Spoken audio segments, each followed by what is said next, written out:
the session of the Public Service Commission to order. Madam Secretary Phillips, are there any changes to the final agenda? There are no changes to the final agenda. Thank you. Before moving to the agenda, I'd like to conduct a roll call of the commissioners. When I call your name, please confirm that you are present. Commissioner Diane Berman. Present. Commissioner James Alisi. Here. Commissioner Tracy Edwards. Present. Commissioner John Howard. Present. Commissioner David Valeski. Here. Commissioner John Majori. Present. Thank you, everyone. Before we begin with the regular agenda, I'd like to remind everyone that this is Dig Month, and to dial 811 before you dig, very important feature for public safety. So, thank you, everyone, for that little reminder. And now we will go on to our first item for discussion today. Item 201, as it relates to the Orange and Rockland Utilities rate cases. It'll be presented by Administrative Law Judge Maureen Leary, Tim Canty, Deputy Director of Office of Accounting, Audits and Finance, Mike Reeder, Deputy Director, Office of Electric, Gas and Water, Nicola Jones, Chief of Downstate Rates and Tariffs, Eric Ryder, Deputy Director of Office of Consumer Services, and Brandon Goodrich, Managing Attorney, are available for questions. Judge Leary, please begin. Thank you, Chair. Good morning. Good morning, Chair Christian, Commissioners Alisi, Berman, Edwards, Howard, Majori, and Valeski. I was assigned to oversee these rate proceedings, which were filed by Orange and Rockland Utilities in January 2021. Before you is a draft order seeking Commission approval of a joint proposal that establishes 3-year electric and gas rate plans that would begin on January 1st, 2022 and extend through December 31st, 2024. If approved, the draft order will adopt the joint proposal, which is also before you, with additional reporting and other requirements, which will be outlined in greater detail later in my presentation. In addition to the company and Department of Public Service trial staff, the signatory parties to the joint proposal include the New York Power Authority, the New York Geothermal Energy Organization, and New Yorkers for Cool Refrigerant Management. Intervenors Public Utility Law Project, which I will refer to as PULP, and the Alliance for a Green Economy, which I will refer to as AGREE, along with individual intervener Bruce Levine, were not signatories to the joint proposal and filed statements in opposition to the Commission's adoption of it. The opposition asserted by PULP focused primarily on a 9.2% return on equity, amortization of $15.5 million in unspent low-income discount bill funds that had already been collected from ratepayers, language access, and the Climate Leadership and Community Protection Act, or CLCPA. Intervenors AGREE and Bruce Levine's opposition primarily focused on the CLCPA issues. And again, these issues will be addressed in greater detail during my presentation. The background of these proceedings is set forth in detail in the order. I will only summarize certain provisions of the joint proposal. In its initial filing in January 2021, O&R sought a $24.5 million increase to electric revenues and an $11.1 million increase to gas revenues, which would have resulted in increases to monthly bills for a typical electric and gas customer of 7.5% and 9.1% respectively. The company also sought a 9.5% return on equity and an approximately 50-50 debt-to-equity ratio. On March 31st, the company updated its filing and increased its electric revenue requirement by an additional $3.4 million for a total revenue requirement of $27.8 million. The company decreased its gas revenue requirement by $8.6 million for a total revenue requirement of only $1.2 million. DPS staff and other parties filed testimony and exhibits responsive to the company's filing, and O&R submitted rebuttal. In its testimony responding to the company's filing, DPS staff recommended a 1-year electric revenue increase of $2.3 million and a gas revenue increase of $700,000. Staff also recommended an 8.75% return on equity. On June 11, 2021, the company filed a notice of the initiation of settlement negotiations and thereafter agreed to multiple extensions of the suspension period, the last of which will expire on May 25, 2022. All extensions were conditioned upon the company being made whole. Settlement negotiations among the parties resulted in the filing of a joint proposal on October 29, 2021. Thereafter, the parties filed statements in support and in opposition to the joint proposal. In December, we held a one-day evidentiary hearing at which interveners Pulp and Bruce Levine conducted cross-examination and adduced additional testimony and evidence. With respect to public notice and compliance with the State Administrative Procedure Act, timely notice of these proceedings was published in the State Register on May 12, 2021. In addition, in late April, the ALJs conducted 2 public statement hearings at which only 3 public comments were received. But 8 additional public comments were later filed electronically in the Department's Document and Matter Management System, or DMM.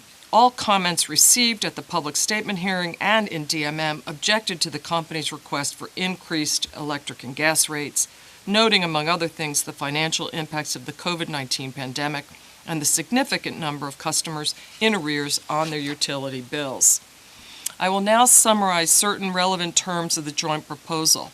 With respect to the electric rate plans, under the joint proposal, the company's electric revenues are levelized over 3 years and will increase by $11.7 million in each rate year. Total electric bill increases for typical residential customers using approximately 600 kilowatt hours per month would increase by 1.4% in rate year 1, 2.7% in rate year 2, and 3.1% in rate year 3. Fixed customer charges are modestly increased from the current $19.50 to $20.50 in rate year 1, $21.50 in rate year 2, and $22 in rate year 3. With respect to the gas rate plans, under the joint proposal, the company's gas revenues are levelized over 3 years and will increase by $4.2 million in each rate year. Total bill increases for a typical residential customer using 110 CCFs of natural gas, would increase by 3.2% in rate year 1, 1.9% in rate year 2, and 2.3% in rate year 3. Fixed customer charges are modestly increased from the current $19.50 to $20 in rate year 1, $21 in rate year 2, and $22 in rate year 3. The return on equity in the joint proposal is 9.2%, with earnings sharing percentages benefiting customers triggered at and above 9.7%. Pulp and Agree objected to the 9.2% ROE, citing the Commission's recent orders, specifically in the Central Hudson and Niagara Mohawk rate cases, which set a 9.0% ROE. The order before you rejects Pulp's objections in this regard, finding that the record reflects a change in the economic environment during the pendency of these proceedings. DPS staff testified as much. The order also notes the company's financial risk over a 3-year versus 1-year rate plan, and found that the order finds that both of those factors fully support a 9.2% ROE, which reasonably balances the interests of customers with those of the company and its investors. The joint proposal sets approximately a 50-50 debt-to-equity ratio. I'll turn to the rate mitigation measures which enabled the bill impacts to be mitigated to an extent. There are several. First, wage increases for senior management will be limited over a 27-month period.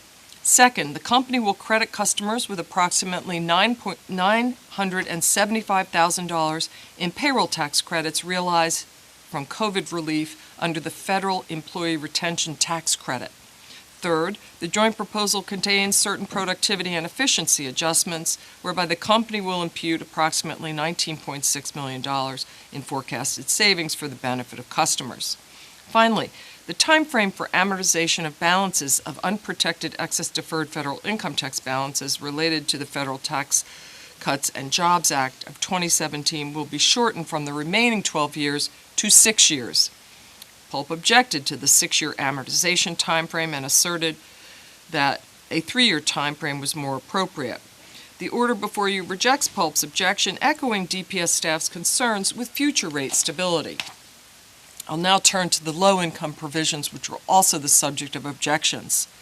The order before you finds that the joint proposal will continue to provide funding for payment assistance to O&R's customers who have difficulty timely paying their utility bills.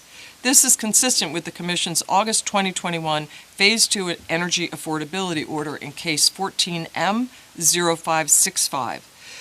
For example, the 2022 level of funding projected for the bill discount credits, subject to symmetrical deferral, is projected to be almost $10 million for electric customers and $5.4 million for gas customers.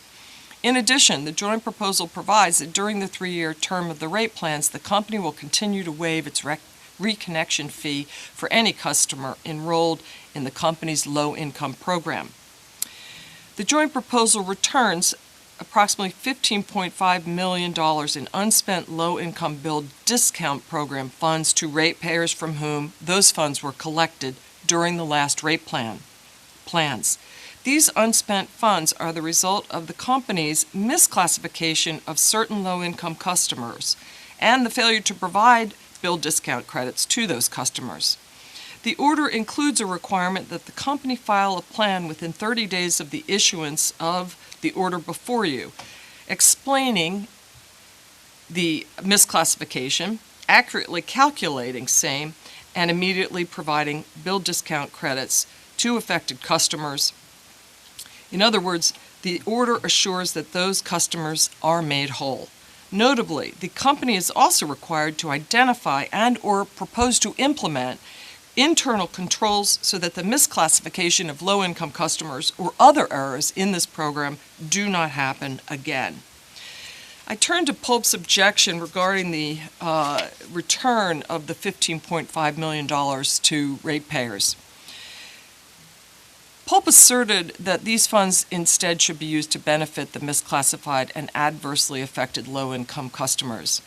The order finds that although the Commission shares Pulp's concerns with the impacts realized by low-income customers, the make whole requirement in its order effectively addresses this objection. The order also expressly finds that returning these unspent funds to ratepayers from whom they were initially collected is an appropriate and commonly utilized rate mitigation strategy, and it does in fact operate as a rate mitigation strategy here. Pulp also objected to customer arrears management. And these arrears are now estimated to be in excess of approximately $1.7 billion. Pulp requested that the company be required to mirror any arrearage collaborative language that is determined in the consolidated Edison pending 2022 rate case. The order before you finds that arrears management issues are more appropriately addressed in the context of the energy affordability policy proceeding, and also notes that the stakeholder collaborative working group established under the Commission's Phase 2 order recently filed a status report updating the Commission on its work.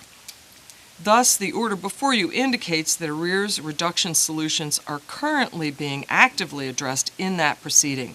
In addition, as the Commission is aware, the legislature passed the state budget last weekend, which contains arrears relief of approximately $250 million. Notably, Pulp has applauded the legislature's action in its press releases about this legislation. And it is my understanding that the department staff is actively working on implementation of that funding. The CLCPA's requirements, I believe the Commission is well aware of them, having seen them in many of the last rate cases, if not all, within the last year or two since the passage of the CLCPA. As the Commission is aware, it mandates New York's greenhouse gas emissions be reduced by specific levels. It also requires, under Section 7.2, that the Commission and all other state agencies determine in the context of their administrative decisions whether their decisions are consistent with or will interfere with achieving the CLCPA's emission reduction objectives. The order before you finds that the Commission can and should serve both the Public Service Law's requirement to assure safe and adequate service and the CLCPA's requirement to foster emission reductions and assure that Commission determinations approving rate plans such as the one before you do not interfere with achieving the state's emission reduction targets. The order finds that the joint proposal is consistent with the CLCPA's objectives and specifically the, quote, CLCPA-related efforts that are set forth in Appendix 20 of the joint proposal. I'm going to just briefly review what some of those efforts will be, and I highlight only a few which I believe the Commission will see as very specific and may result in real, actual emission reductions. First, the company will inventory its total system emissions consistent with the CLCPA's requirements, including upstream emissions, and include that information in its next rate filing. That will address the 2019 levels that, the 2009 levels that the CLCPA utilizes. The company will continue to replace leak-prone pipe annually, eliminate farm taps over the 3-year rate term, target reductions in electric sales by 6.6% due to energy efficiency programs, target total reductions of 1.5% in gas sales volume over the 3-year rate plans. These are based on 2019 levels. Invest an additional $5 million in energy efficiency offerings and, quote, strive to achieve 50% above those set by the Commission in the NENY order. So the company is going over and above those targets set by the Commission in that order. The company will implement new electric vehicle charging program infrastructure in its service territory, acquire for its own fleet new light-duty electric vehicles, target 86.4 megawatts of energy storage and 120 megawatts of solar photovoltaic in its system, eliminate website marketing that urges customers to convert to natural gas, promote efforts to reduce gas usage, and eliminate any expansion of natural gas, and including rebate programs. The company will also study the potential for implementing a geothermal neighborhood demonstration project later this year. The order before you reflects, this is notable because it reflects something that will also result potentially in emission reductions. The order before you reflects the continuation of declining block rates for natural gas, but approves a flattening of rates for certain service classes in rate year 3. The order expresses the Commission's expectation that in the company's next rate filings, the company will propose to eliminate the use of this rate design because it disincentivizes natural gas conservation and the reduction of consumption. The declining block rate design allows the price of natural gas to decline as more natural gas is used. In other words, the higher the gas usage, the lower cost per CCF. This measure has the potential to result in additional emission reductions over the long term. Turning to Pulp's objections, and as well as agrees and intervener Levine's, the company's efforts, they asserted, lag behind those of its affiliate Consolidated Edison, and the company should be doing more. Agree asserts that an emissions inventory should have been presented in the record in these rate cases, and that the Commission lacks the basis on which to make the requisite CLCPA consistency finding. The order before you rejects these objections and finds that based on the record, the terms of the joint proposal are in fact consistent and will result in emission reductions. The joint proposal contains additional electric and gas programs. I will not go into detail about them. There's a continuation of many programs and the implementation of new programs, but just by way of example, on the electric side, the joint proposal continues the Pomona Non-Wires Alternative Project that thus far has eliminated the need for very costly construction of a new substation and associated facilities. In addition, the company will implement a customer-owned streetlight pilot project involving energy-saving LED lights and dimming potential for those lights. This pilot will be consistent with ongoing statewide efforts by the New York Power Authority and other stakeholders to facilitate the transfer of streetlights to municipalities and other governmental agencies, which will result in both energy and cost savings. On the gas side, the company will continue to relocate indoor meters to the outside and will train emergency responders and will work jointly with Consolidated Edison in a pilot program to purchase certified natural gas. Also continuing will be certain performance mechanism and associated targets with positive and negative revenue adjustments. This will assure that the company will continue to improve in its performance in areas such as gas safety, among other things. Customer service provisions also will continue, and there are some new programs. These are detailed in the order before you, and I will not go into those. Other noteworthy sections of the joint proposal include the company's revision of its revenue requirement downward to exclude all membership fees in organizations engaged in lobbying. This provision is consistent with Public Service Law Section 114A, which was recently amended.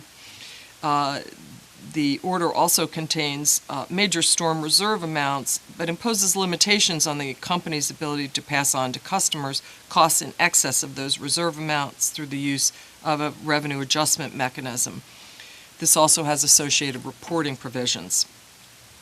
The order, in an effort to keep costs down, also requires the company to update cost estimates for the department's review for the installation of 15,400 AMI-enabled natural gas detectors, which per unit are approximately $450 each, resulting in a projected cost of approximately $7 million. In addition, the costs for the reliability-based Millennium Backfeed project must be updated once an agreement is reached with the Millennium pipeline owner. In conclusion, the draft order documents the Commission's finding based on the record that the joint proposal meets the public interest standard, mitigates rate impacts while fostering the company's financial stability that will enable it to provide safe and adequate service to customers at just and reasonable rates. The order also recites that the joint proposal produces a result consistent with, and in many instances superior to, the range of potential outcomes that could have been achieved in a fully litigated proceeding. This, of course, is in compliance with the Commission's well-established settlement guidelines. The order before you adopting the joint proposal is consistent with the environmental, social, and economic policies of the Commission and the state, including the CLCPA. All interested parties had a full and fair opportunity to participate in these proceedings, and the joint proposal is supported by parties with diverse interests. Accordingly, we recommend the Commission's adoption of the joint proposal, subject to the additional requirements set forth in the order before you. This concludes my presentation. I would like to express many thanks to senior advisory staff for their assistance, and also to commend the signatory parties for their effort in reaching a resolution of these proceedings. We are available to respond to any questions the Commission may have regarding the order before you. Thank you. Thank you, Judge Lear. Again, thank you very much for the overview. As usual, your presentation is thorough and thoughtful, and appreciate the detail you provided. As noted in your statement, the change in the economic environment during the proceedings is having impact throughout on all aspects of our economy, and particularly on commodities and the various raw materials needed to maintain the infrastructure at play. I'm encouraged by the various steps taken to mitigate the rates, but I'm also encouraged by the alignment with the CLCPA presented today, particularly the transition away from investments in gas infrastructure, marketing, elimination of incentives for gas conversion, and particularly the move away from declining block rates. I'm also encouraged by the commitment to move forward and address the issues experienced in working with LMI customers, and I look forward to seeing how the company proceeds in addressing that. That said, comments from Chair, Commissioner Byrne? Thank you. I am respectfully voting yes on this rate case before us today. although I have concerns. If a no vote was the majority opinion today, that would be a bad result for ratepayers in terms of the size of the rate impact. The worst result would be from either a one-year temporary rate based on staff testimony, which would be higher than the joint proposal, or absent having temporary rates prepared, which they are not. The outcome of rejecting the joint proposal would be to revert to the original, much higher request by the utility. I believe we have an obligation to carefully examine the joint proposal terms, the entire record before us, and the language in the draft order. I generally like to encourage parties to go to the negotiating table in good faith, and I would have preferred to see a larger group of signatories to the joint proposal who represent more varied interests. I also have a general concern with too many issues being punted to generic cases, particularly when I am unsure of the timing of when those cases will come to the Commission. Many of these generic proceedings that were commenced by the Commission were assumed would be completed long ago. And those same proceedings, as well as the CLCPA-related proceedings, are, in my opinion, in need of updated information and more detailed study and review that might not even be happening. Issues have been raised and problems identified over the last several rate cases and other matters that come before us, where we say, well, we will do X, but as for Y or Z, we will leave that to these generic proceedings. In this case, arrearages, for example, were punted to the energy affordability policy proceeding. I understand that. It probably makes sense. And the joint proposal also sets forth a litany of CLCPA-related efforts that will be undertaken. Some parties express concern that more CLCPA actions not included with respect to the future of gas utilities. But staff does not yet have guidance from the gas planning generic proceeding. There does not seem to be an overarching policy to guide how we pick and choose what is left for other proceedings and what gets done in a particular matter, whether it is in a rate case or other specific proceeding. I believe we should strive to be more diligent in completing the generic cases that we started so that staff and parties have more guidance when it comes to negotiate a rate case. We also must be mindful that we can't just dust off generic proceedings without warning to parties when we unilaterally decide that the time is ripe to decide them. The record may be stale, comments may no longer be relevant, real-life situations may be changed, and we may need to be transparent in our processes and give parties and other potential parties an opportunity to weigh in before we just go headlong into saying, now we're going to decide that generic proceeding because we're ready to go. How to address the CLCPA challenges may well be an important part of the state's energy policy, but it is our obligation to ensure that all ratepayer money is spent effectively. We should strive to decide all the issues before us, or at least give a clearer picture of exactly where we will tackle the outstanding ones and set some clear guardrails on what is most important to us. I recognize staff is working to bring their analysis of important issues to us. There are many other venues outside of the Commission that will also impact our work.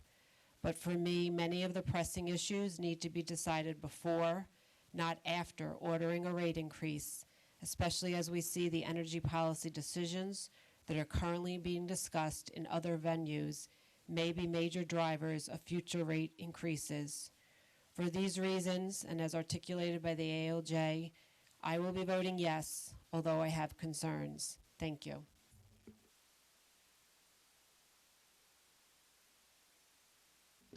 Thank you, Commissioner Berman. Commissioner Alisi?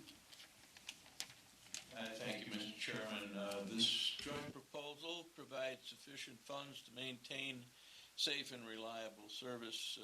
Sufficient funding will assure long-term viability. It complies with the CLCPA as well as New York's social, economic, and environmental policies. And to that extent, the joint proposal is clearly in the public interest, so I will be supporting it. Thank you, Commissioner. Commissioner Edwards? Thank you very much, Chair. I am extremely concerned about this joint proposal and especially the timing that was outlined in the background piece of it. So just to take a step back, our New York State Controller, January 21st, 2021, issued a economic outlook report that said that the economy and finances in the COVID-19 era, where 2.8 million adult New Yorkers were having a difficult challenge to pay their normal household expenses. This then tariff amendment was submitted on January 29th, only a week later, for a $11 million increase with 7.5 and 9.1%. While I understand in March 31st there was a reduction on the gas side, there was an increase on the electric side. And then this process started to unfold where our public service staff recommended an increase of 2.3 million and then a gas increase of 700,000. You know, I firmly believe that if the starting point was lower, we would not be as high as we are today. And while I commend the administrative law judge and the staff of getting it as low as it is, I still don't think that it is low enough. I think that it could have been lower. And to reflect the change and state that this is a economic environment that supports a 9.2% ROE, you know, it's an economic environment also that is putting customers in a tremendous economic condition themselves. I'm also mindful that we have other items on the agenda related to the CLCPA that I believe are critical in order to get this whole overall issue of emissions and under control. We really have to be mindful that those things are going to be at a cost, which means that we have to double our efforts to re-examine all of the other costs that are associated with rates. I think that the company could have done a better job with the CLCPA requirements and put that inventory in this rate filing. It's my belief. I also believe that the filing of 30 days after this order to explain and calculate and provide discounts, that is a concern for me. I think that they could have done that now. So for all of those reasons, I will not be supporting this draft order.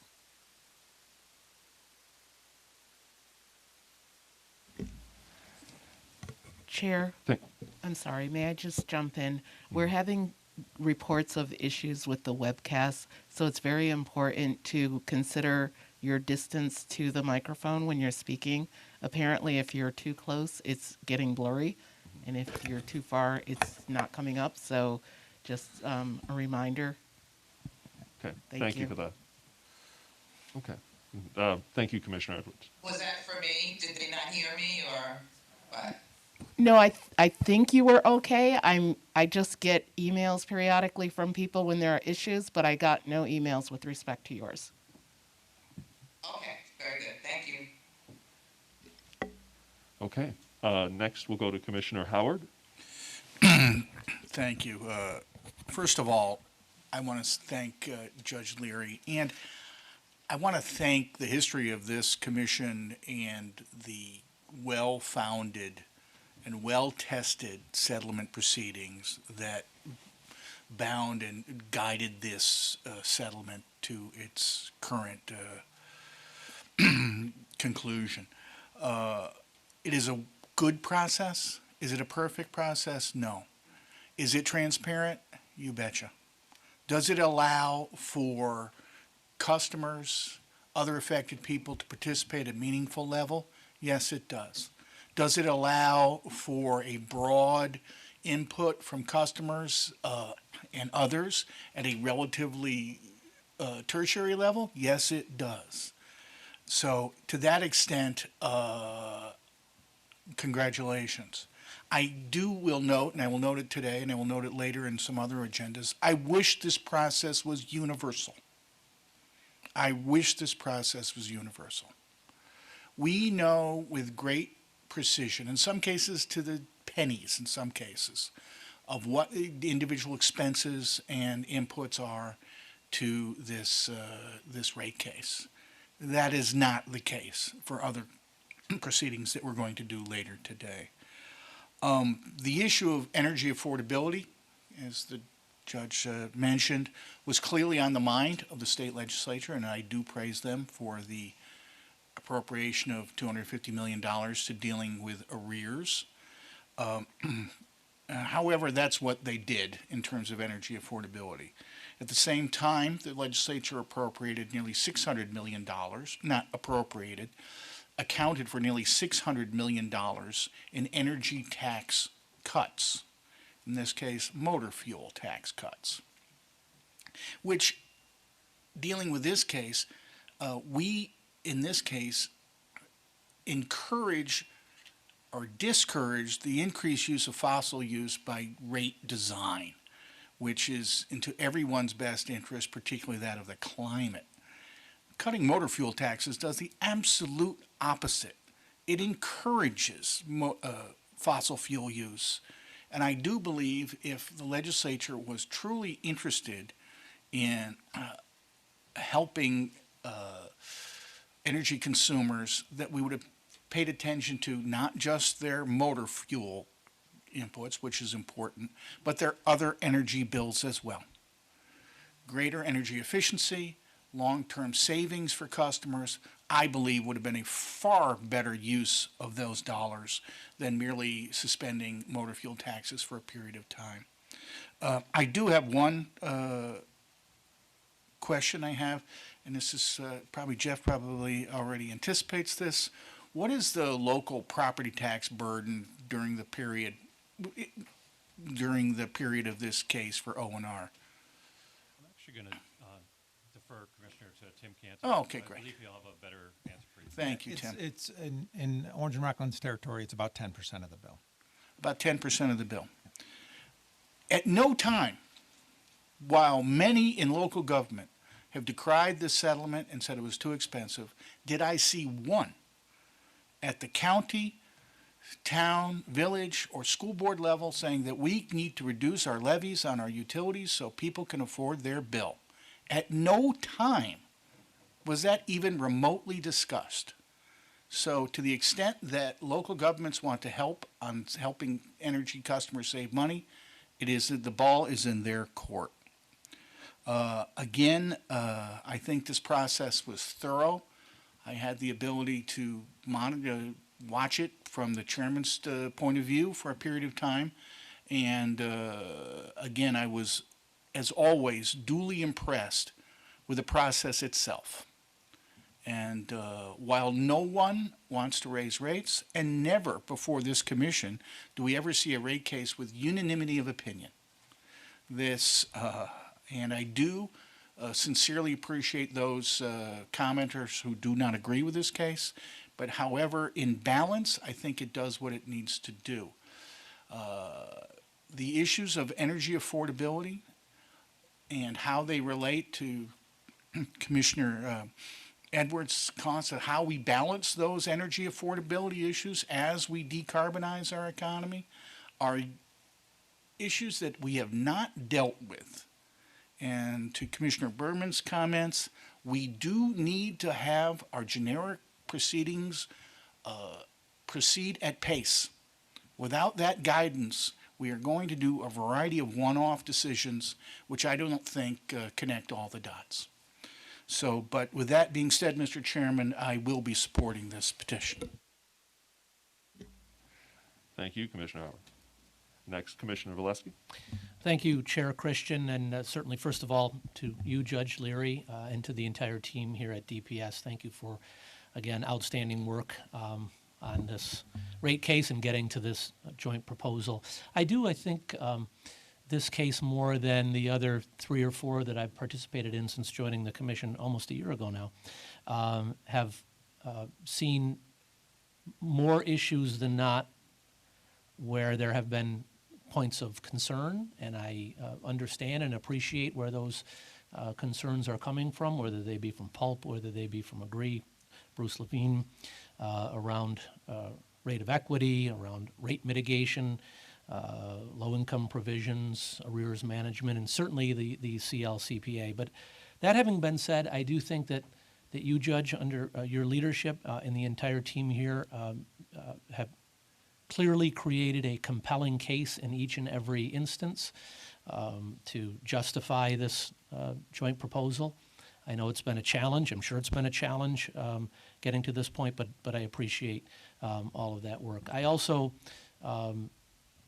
do understand that, or my sense is that this is a order that could have been ready to go a month ago or so for our consideration. I appreciate scheduling it here in April so that we've had an opportunity to hear from our partners in government, specifically on arrears. And I think those $250 million, which obviously doesn't only apply in the O&R service territory, but statewide, is a significant step in the right direction. So I do appreciate that. And in conclusion, I just want to share your conclusion again. I also find that the joint proposal does meet the public interest standard by mitigating rate impacts while fostering the company's financial stability that will enable it to continue to provide safe and adequate service to customers at just and reasonable rates. Thank you.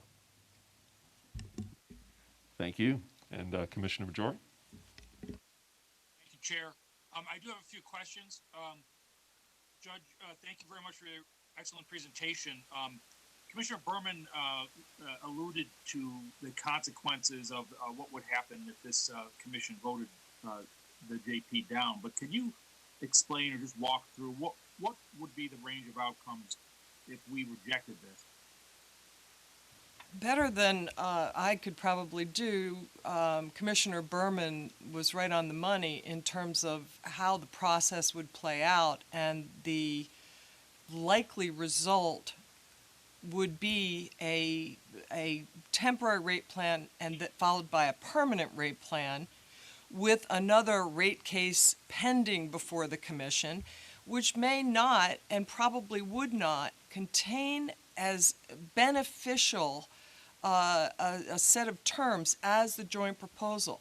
Just by way of example, there are numerous provisions in the joint proposal here that are not subject to the commission directing the company to do. Specifically, things that are related to the CLCPA. And I believe, as Commissioner Berman noted, if we had a generic proceeding in which we engaged all of the utilities in what the CLCPA implementation may look like in a rate case, that potential becomes greater. But in terms of a negotiated resolution versus a commission-ordered resolution, those kinds of provisions would not be in place, so that there would be a loss of customer beneficial provisions, including, I believe, the performance mechanisms. Isn't that correct, Judge Lee Cates? So in the last litigated rate case that the commission decided without a joint proposal was the 2016 National Fuel Gas rate case. And in that rate case, it was determined by the commission not to pursue the metrics that are used to gauge performance of electric reliability and safety, gas reliability and safety. Of course, NFG has no electric, but I mean, in this, the analogy for this case would be that they probably would not be put on the company through a litigated result.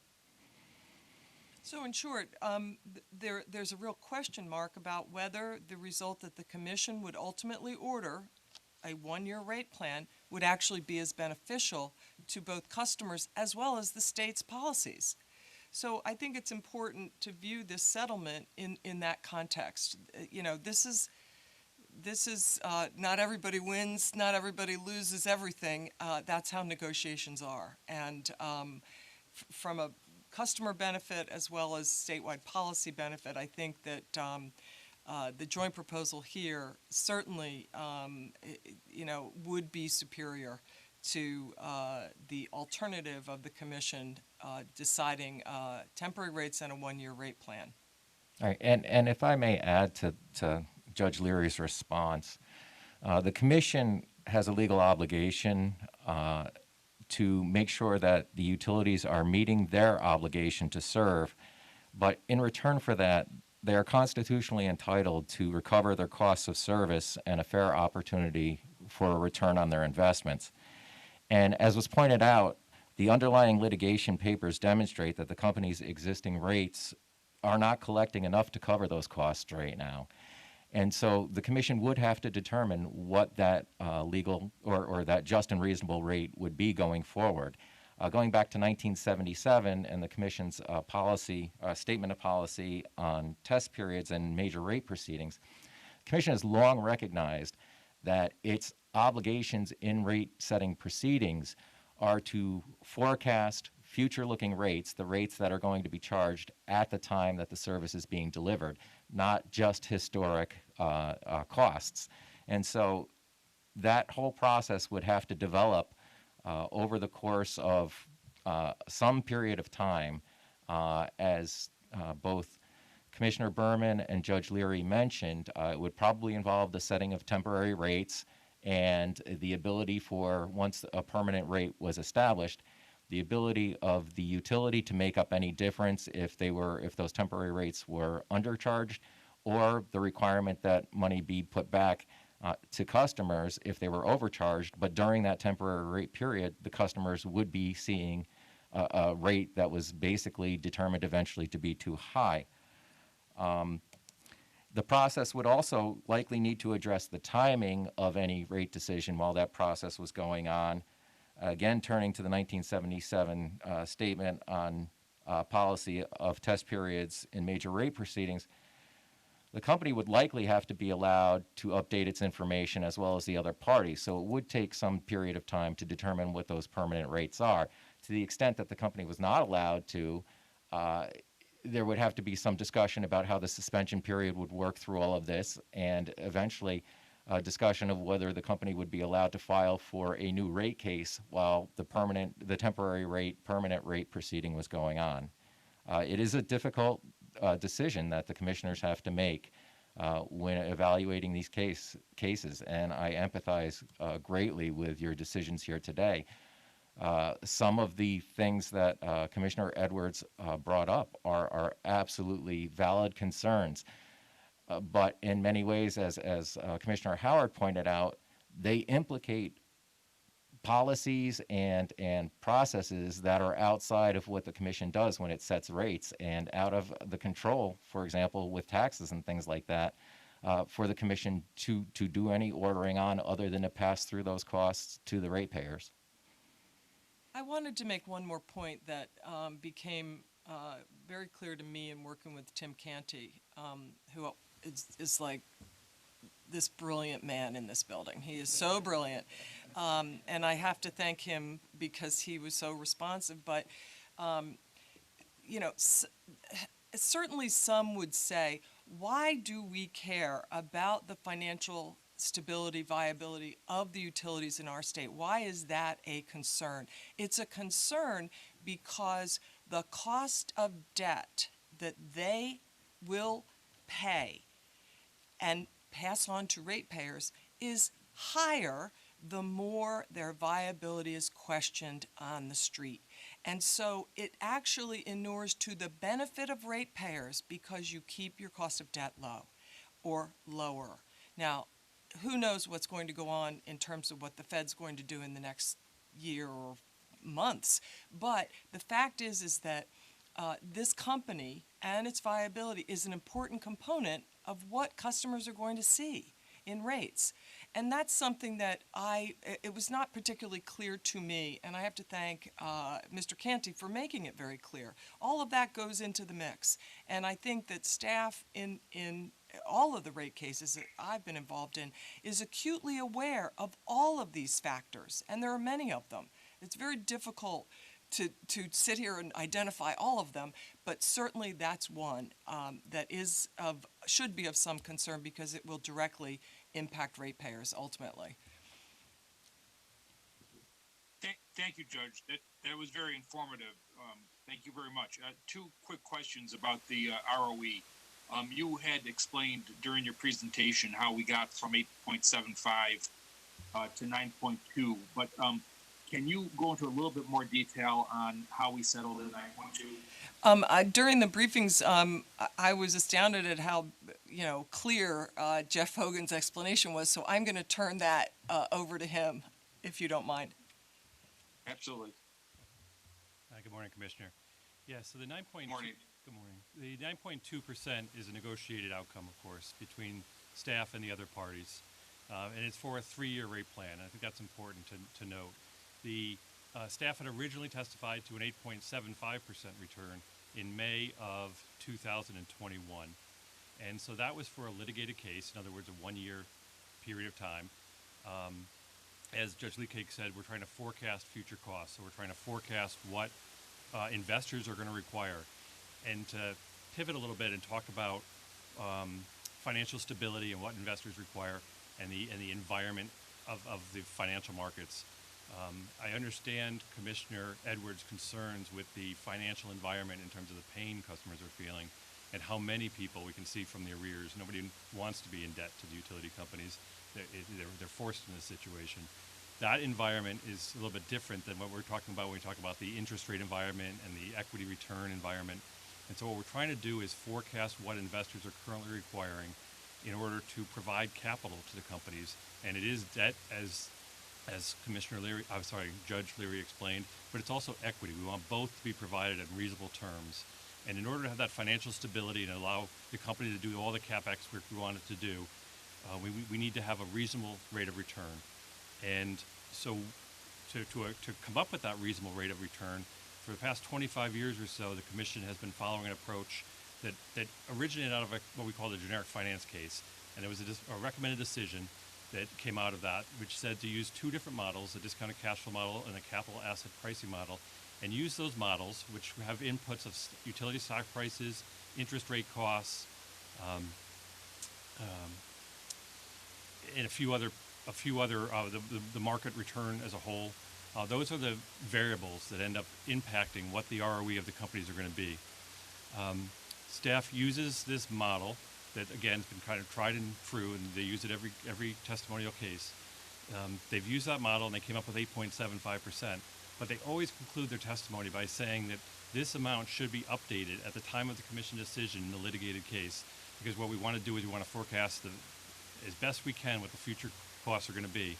And so with property taxes, if we have actuals forecasted. If during the pendency of negotiations or a rate case, actual property tax bills come in, we would use that to say this is what the cost should be. So staff is continually looking at at what the current ROE model is. And during this case, when they ended up signing the joint proposal in October of 2021, the model was at 9.0%. It had increased 25 basis points. And so while some parties may say 9% was recently approved, you should approve that. That was reasonable given the base ROE for a litigated case plus what we call stay-out premium, which I'll discuss in a second. But when the underlying litigated 1-year result is 9%, 9% as a multi-year deal doesn't really make sense because there are additional risks related to a 3-year rate plan, having instead of rates being locked in for 1 year, you have 3 years. So you're taking this financial risk. We're all familiar with certificates of deposit or bonds having higher returns when you lock in your money for a longer period of time. We're also familiar with the fact that here we're locking in the business costs of this company. Many of the costs for rate year 2 and 3 are forecast to increase at inflation. The inflation used in this case is roughly 3%. If inflation ends up being 6, 7, 8% over this case, it will be a negative impact on the company. And that's a risk. That's usually risk is usually recognized by a higher return. And so the commission has a long practice over the past 25 years of having a stay-out premium to account for this extra risk. And in this case, staff was looking at a 9% underlying ROE in the model, and they added 20 basis points per stay-out premium. That's in the very low end of stay-out premiums that have been put in place over the past few decades. 20 to 60 basis points is fairly typical.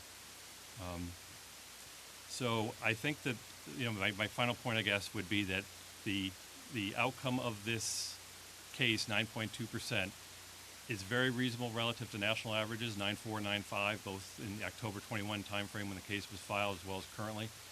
It's also very reasonable in light of what the economic environment was in terms of investor rate of return requirements when staff signed.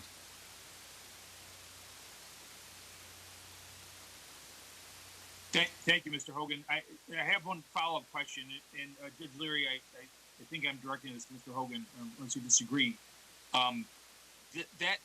This is a little higher than the last few rate cases. Are we setting the precedent for an upward trajectory for future rate cases? And you've heard me use this term, which I think I made up. Are we experiencing ROE creep? So no, we are not experiencing ROE creep, and we won't.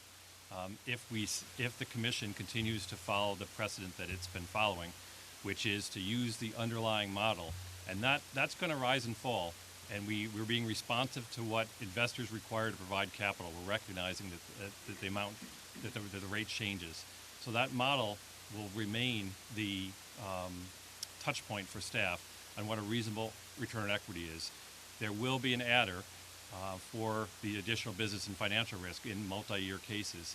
And that adder I would fully expect to remain in the 20 to 60 basis point range. So allowing a 9.2 today after having a 9.2 last year doesn't mean we're going to have a 9.4 or a 9.6 later. In fact, as the underlying ROE for the model goes down, you could expect the ROE to actually creep downward. And I note that in some recent testimony, I believe we have a little bit below 9% right now for the model. So the future ROEs are tied to the variables I discussed in terms of how we identify what investors are requiring for a return, and not precedential based on what you decide today. Thank you very much. Chair Christian, I'm going to vote yes on this. I think as it's been explained, that I think if we voted this down, that the outcome would likely be worse for customers, as well as potentially worse in the context of our attempt to set a policy in alignment with the CLCPA. I'd like to note that I think some of the rate mitigation efforts here are very creative and positive. And Judge Leary, I'm glad you mentioned the action of the legislature on arrears. It makes me feel more comfortable voting for this. I do share some of the concerns that were expressed by my colleagues, but I think that this is voting yes would produce the best, most likely outcome. So my vote is a yes, Chair. Thank you. Thank you. So I'll do the call to vote. My vote is in favor of the recommendation to adopt the terms of the joint proposal as discussed. Commissioner Berman, how do you vote? Yes. Commissioner Alisi? I vote yes. Commissioner Edwards? I vote no. Commissioner Howard? I vote yes. Commissioner Valeski? Yes. Commissioner Majori? Yes. Okay, we have sufficient votes. This item is approved, and the recommendations are adopted. Thank you all. Okay, we'll now move on to the second item for discussion today. Item 301, case 15-E-0302, related to the Clean Energy Standard and the Tier 4 procurements. Today's presentation will be given by our General Counsel, Bob Rosenthal, and Marco Padula, Director of Office of Markets and Innovation. Warren Myers, Leka Jonal, and Tom Dwyer are available for questions. Bob, when you're ready, please begin. Before we begin, can I just remind everyone, please turn on your mic when you're speaking, and then turn it off when you're not. Thank you. Thank you, Chair Christian, and good morning, Commissioners. So I am going to summarize most of the draft order before you, and Marco Padula will be addressing the ratepayer impacts.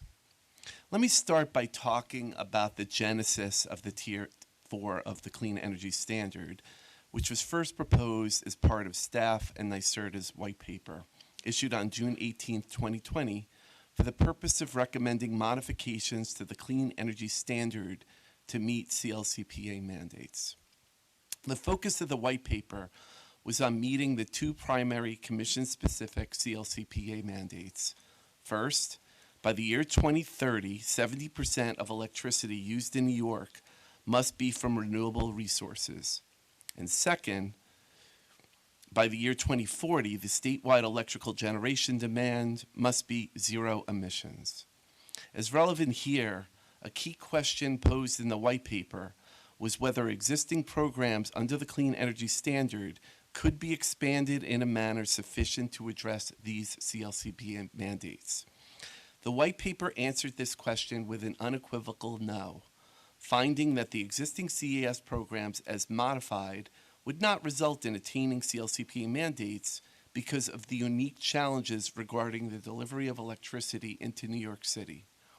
As explained in the white paper, quote, nearly all of the roughly 22,500 gigawatt hours of electricity generated within New York City is from fossil fuel, not renewable generation. The white paper found that with respect to the Tier 1 program for land-based renewable generation, most of the projects under that program are expected to be developed in upstate New York.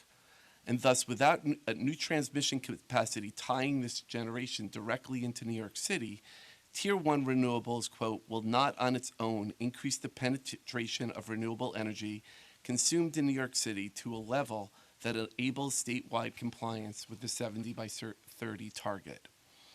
With respect to offshore wind, the white paper found that, quote, resource diversity concerns limit the extent to which New York City can rely solely on offshore wind to achieve the CLCPA requirements. Specifically, unlike fossil fuel-fired generation, which is dispatchable and has a high capacity value, because of its variable nature, offshore wind is not dispatchable and has a relatively low capacity value, and thus cannot be relied upon alone to displace enough in-city fossil generation to the extent necessary to meet those CLCPA mandates. It was all of those concerns that prompted staff and NYSERDA to recommend the creation of a new CES Tier 4, focused on projects that deliver renewable energy directly into New York City and siting large-scale renewables in New York City. Through its order issued on October 15, 2020, which we refer to as the CS modification order, the Commission adopted the Tier 4 proposal based on many of the concerns that were outlined in the white paper. As the Commission noted, and I'm going to be quoting, New York City's reliance on fossil fuels is the central challenge to achieving the CLCPA's 70 by 30 target. Without displacing a substantial portion of the fossil fuel-fired generation that New York City currently relies upon, the statewide 70 by 30 target would be difficult to achieve. And last, transmission constraints and a lack of adequate sites have made New York City uniquely reliant on fossil fuel-fired generation. So again, based on these concerns, the Commission adopted a new CES Tier 4 as part of the CES modification order that was issued in October of 2020. Let me next discuss the parameters established by the Commission regarding eligible Tier 4 projects and related issues. First, the resources must either be developed in Zone J, which is New York City, or delivered to Zone J through a transmission line. Second, non-hydro renewables are eligible only if they start operations after the date of issuance of the CES modification order. Existing or under construction hydropower resources are also eligible, but are subject to additionality requirements, the most important of which is the supplier GHG baseline, calculated as the historical average of hydropower generated, and requiring that eligible hydropower be incremental to such baseline. Third, the Commission established a non-binding procurement limit of 1,500 megawatts that could be exceeded up to 3,000 megawatts if proposals are, quote, sufficiently compelling. Fourth, the Commission set the evaluation criteria to be used by NYSERDA as the same criteria that it uses with respect to Tier 1, 70% based on price, 20% based on viability and other factors, and 10% based on economic benefits. Finally, unlike any of the other CES tiers, the Commission specified that any contract entered into by NYSERDA would be subject to PSC approval through a petition jointly filed by NYSERDA and DPS staff. That petition was filed with the Commission on November 30th of 2021. As explained in the petition, NYSERDA ended up issuing a solicitation for Tier 4 RECs on January 13th, 2021, and received 33 bids from 7 proposers, demonstrating the competitive nature of the RFP process. After review of the bids over the next several months, NYSERDA selected 2 projects for consideration that are described in the order before you. First is Clean Path New York, or CPNY, a 174-mile, 1,300 megawatt high voltage direct current, or HVDC, transmission line from the Fraser substation in Delaware County to the Rainey substation in Queens that would be tied to 23 generation sources, including a mix of solar and wind, as well as the 1,160 megawatt Blenheim-Kilboa hydro storage facility owned by NYPA that would be used to provide firming services to maximize availability and reliability. The capacity factor of the project is projected to be 69%, and the expected commercial operation date of CPNY is June 30th, 2027. Second is a project proposed by the U.S. affiliate of Hydro-Quebec, or HQ-US, a 375-mile, 1,250 megawatt HVDC transmission line from Quebec to Astoria that would be connected to hydropower resources located in Quebec. The U.S. portion of the project, known as the Champlain Hudson Power Express, or CHIPPY, has all of its permits except for a Section 68 permit that is pending before the Commission. The capacity factor of the HQUS project is projected to be 95%, and it has an expected commercial operation date of December 15th, 2025. Before I get into the substance of the order, it's important to note the number, the depth, and the quality of stakeholder comments received in response to the Tier 4 petition seeking approval of the 2 contracts. On a conservative count, 98 out of the 128 organizational commenters either support or do not object to approval of both the 2 contracts. I should also note that the Commission received 5,200 letters and emails from private individuals, mostly in support but some in opposition of one or both of the projects. Let me next explain the standard of review established in the CES modification order for the Commission to apply in determining whether to approve or deny any Tier 4 contract. The order specifies that the Commission's determination must be made on the basis of whether the project or projects advance the public interest. The Commission specified that its public interest analysis will incorporate principles articulated in the Commission's BCA framework order and include, but not be limited to, 6 factors. The order before you applies each of these 6 factors as follows. First is cost effectiveness. The petition applied the formula and inputs required under the BCA framework order and found significant net societal benefits of between $2.3 and $5.8 billion in net present value. The BCA examined a range of benefits comprising avoided benefits in the electricity system, carbon value, and health benefits from air quality improvements. Based on application of the BCA framework, the order before you would find that the net societal benefits demonstrate that the two Tier 4 contracts before you are cost-effective and constitute a cost-effective means of meeting the CLCPA mandates. The second factor is the extent to which the CPNY and HQUS projects would enable reduced reliance on fossil fuel-fired generation located in Zone J. The 18 terawatt hours per year of generation from the two combined projects would result in a 51% incremental reduction in electricity generated by those in-city fossil fuel generators, which the draft finds is significant. The third factor relates to whether the projects complement the deployment of offshore wind.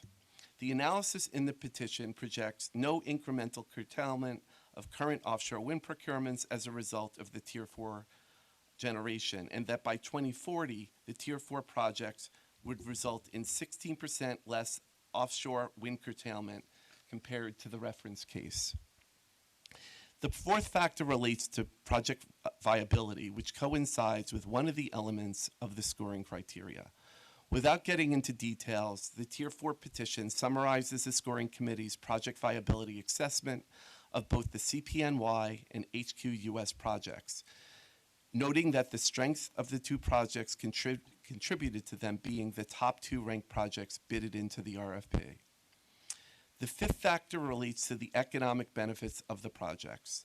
Combined, the two projects have committed an $8.2 billion investment in labor, materials, and development, which would be geographically diversified, including throughout upstate New York and in New York City.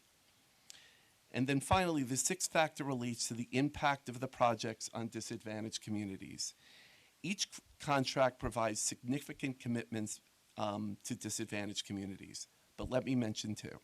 CPNY has committed to establishing a $270 million Disadvantaged Communities Investment Fund, and HQUS has committed to providing $189 million in community benefit funds for support of disadvantaged communities, Hudson River and Lake Champlain restoration, workforce development, and job retraining for fossil industry workers, as well as capital improvements in host communities. Based on the application of these six factors, the order before you would find that the CPNY and HQUS projects advance the public interest in accordance with the six-factor test set forth in the CES modification order. One more factor that the Commissioner must consider is one I alluded to at the beginning. Under the CES modification order, if the projects combined are greater than 1,500 megawatts, then the Commission must also find that they are sufficiently compelling. So let me go through a few key points that are made in the draft order on this issue. First is the 2021 Power Grid study prepared on behalf of staff, which projects that by 2040, statewide electric generation will increase by at least a third because of all the electrification efforts that are going to be made by the state and because of normal increases in demand. But 17,000 megawatts of dispatchable generation would still be needed in the state to maintain reliability, of which at least 7,000 megawatts is needed in New York City. Wind and solar are not dispatchable, and battery storage cannot fill the gap during any low wind heat waves that hit New York City multiple times per year. Other than hydrogen and renewable gas, neither of which may turn out to be eligible as renewables under the CLCPA, the selected Tier 4 projects are the only other option of bringing clean, dispatchable capacity to New York City to displace current fossil generation and capacity. And as already noted, the projects collectively are projected to displace 51% of the existing in-city fossil fuel generation and associated pollution. For these and related reasons, the order before you would also find that the combined projects are sufficiently compelling to approve the contracts associated with both the CPNY and the HQUS contracts. Let me next discuss the issue of cost allocation, which many stakeholders addressed in their comments. Consistent with other CES tiers, as well as the offshore wind standard, the order before you would obligate the state's load-serving entities, or LSEs, to purchase Tier 4 RECs based on their volumetric megawatt-hour load-based share. As the order before you notes, the Commission already determined in the context of the CES modification order that the load ratio share cost recovery mechanism would apply to Tier 4 projects, and no party sought rehearing of this part of the order or challenged it in court. For this reason, the order revisits the Commission's prior determination for the limited purpose of re-examining the policies underlying its prior ruling and related issues that have arisen since issuance of that ruling. As the draft order notes, the Commission first applied the load ratio share methodology in the context of the original CES order issued on August 1st, 2016, where it applied this methodology in the context of Tiers 1 and 3. For example, the Commission found in applying the load ratio share methodology in the context of the Tier 3 program that, quote, applying the obligation on a volumetric basis is rational and the most appropriate basis to broadly allocate the cost given the nature of carbon emissions that are a creature of the volume of electric generation and consumption. The Commission is instituting this program to prevent widespread damage from carbon emissions that affect everyone. It is fair and appropriate for all consumers to participate. Close quote. This is a noteworthy ruling because the Tier 3 ZECs payments being made in accordance with this allocation are provided to the 3 nuclear power plants located in northern New York, adjacent to Lake Ontario, and arguably benefit northern New York and the northern New York economy more than other areas of the state. As explained in the order, for large-scale clean energy programs like the various CES tiers, the causation is consistent with a load ratio share or megawatt-hour approach because consumption of energy generated by combusting fossil fuels causes climate change. Several commenters argue that the Tier 4 cost should be allocated by a formula designed for transmission projects intended to maintain reliability or increase deliverability, but that argument is inapt here.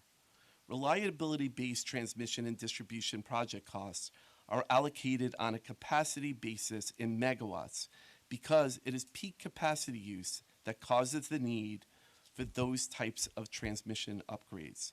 As noted, Tier 4 is not aimed at reliability, but at addressing climate change. For these and other reasons, the draft order would reaffirm the volumetric load ratio share allocation applies to the 2 Tier 4 projects. Before I hand it over to Marco Padula, let me last address the contract between New York City and NYSERDA and its beneficial effect on the cost allocation. On November 30th, 2021, the City of New York filed a notice stating its intent to enter into a 25-year contract with NYSERDA to procure Tier 4 RECs. Under the contract, the city has agreed to purchase approximately 20%, or about 4 terawatt hours, of the combined Tier 4 RECs produced by the CPNY and HQUS projects, which when combined with New York City's load share-based allocation of offshore wind RECs would be equivalent to its entire load. The notice also requests that NYPA's voluntary load share commitment to purchase Tier 1 RECs and Tier 3 ZECs made on behalf of New York City be reduced by an amount corresponding to its percent of overall load.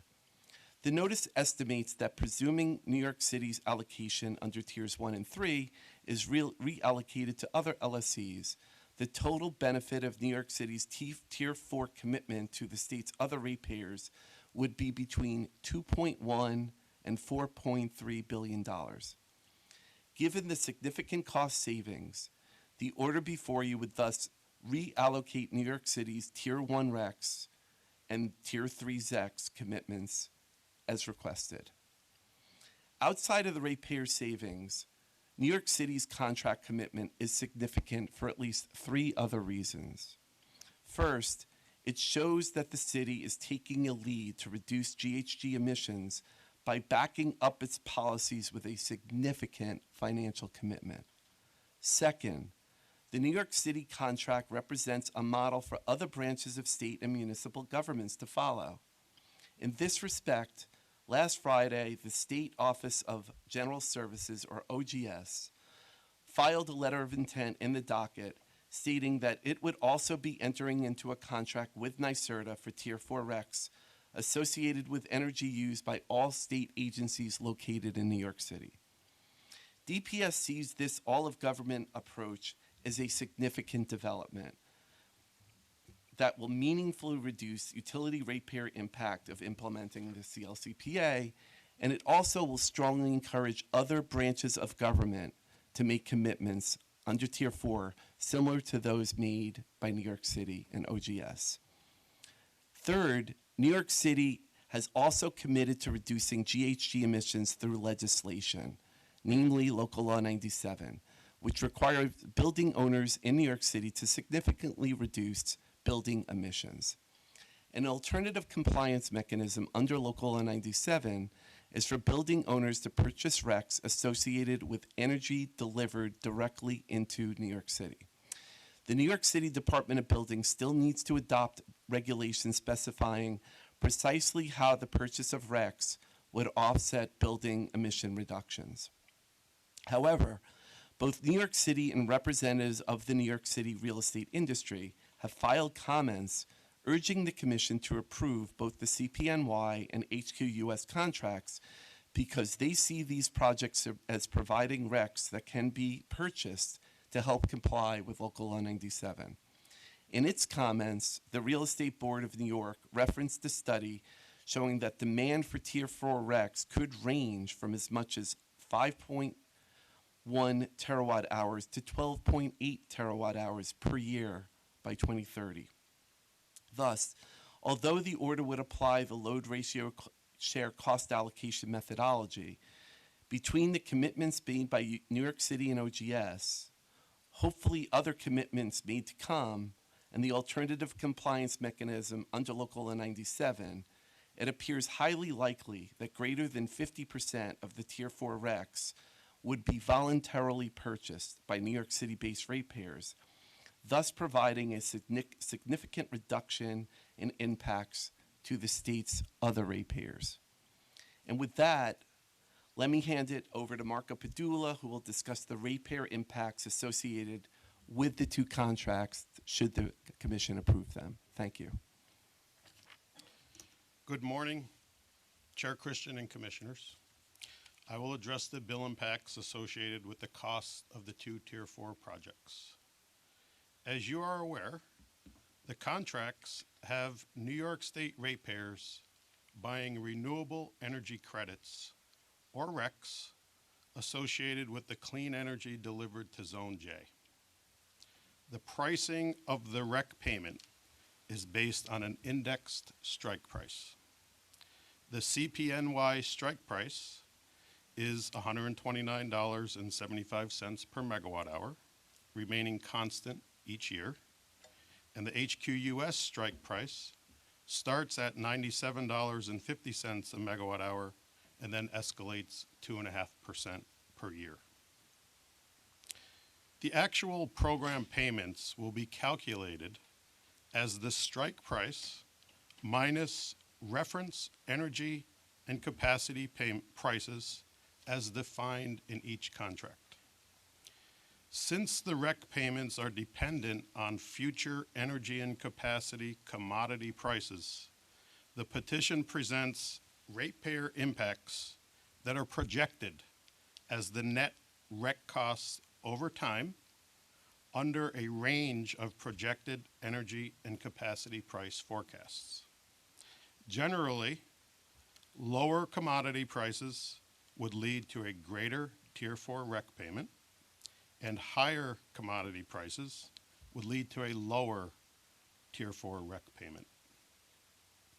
Once the Tier 4 REC program costs are determined, they're then allocated to all load serving entities on a megawatt hour load ratio share, as Bob described earlier. The petition presented the total cost and the percentage impact on customer bills, both as levelized over the 25-year program period and in 2028 as the first year of operation of both projects. The total cost of the program payments for the purchase of Tier 4 RECs from the projects are projected to be 5.9 to 11.6 billion. That's over the total 25 years, equating to an estimated increase in customer electric bills of 2.1 to 4.1%, or $2 to $4 per month for the average residential customer on average across the state for the 25-year period of the Tier 4 contracts. The range of these projections reflects future uncertainties, including energy and capacity prices as I described earlier, and they include the benefits to ratepayers from the expected purchase of the Tier 4 RECs by the City of New York. Now focusing on the near-term first-year impacts, that 2028 timeframe, the additional cost of the two contracts is projected to be in the range of 0.4 to 0.7 of a cent per kilowatt hour. It's important to note that the same dollar per kilowatt hour cost of the program will be paid by all ratepayers across the state, except for those customers like the City of New York that voluntarily choose to purchase a greater share of the Tier 4 RECs, resulting in a higher dollar per kilowatt hour cost. The 4 to 0.7 of a cent per kilowatt hour equates to $2 to $4 of additional cost per month on a typical residential customer bill using 600 kilowatt hours per month. Because actual utility bills across the state vary due to regional commodity and delivery price differentials, the near-term impact of the additional cost on a percentage of total bill basis is 1 to 4% for residential customers with a higher than average bill, and 4 to 8% for residential customers with lower than average statewide bills. Lastly, the bill impact percentages for large commercial customers, even though equal on a per kilowatt hour basis to all other customers, could be up to double the utility-wide average. That concludes our presentation, and we are available to address any questions that you may have. Thank you for that detailed presentation this afternoon. I want to thank you, Bob, Warren, Marco, for that overview. I also want to thank NYSERDA for their work in developing the RFP, implementing and managing the procurement. And I want to thank Clean Path New York and Champlain Hudson Power Express teams, as well as all the other entities that submitted bids. Last year when NYSERDA released this solicitation, we were seeking proposals that could effectively, reliably, and responsibly deliver renewable energy to New York City. And as you all know, New York City is an area of the state that relies heavily on aging fossil fuel generation. Simply put, if we can't deliver renewable energy to New York City, we can't reduce emissions from that fossil fuel fleet. So we're here today after nearly 18 months of rigorous state agency analysis and deliberation, months of review of thousands of comments, public comments, to consider these contracts for the Clean Path New York project and the Champlain Hudson Power Express project to deliver clean, renewable solar, wind, and hydroelectric power from upstate New York and Canada to New York City. These projects are transformative.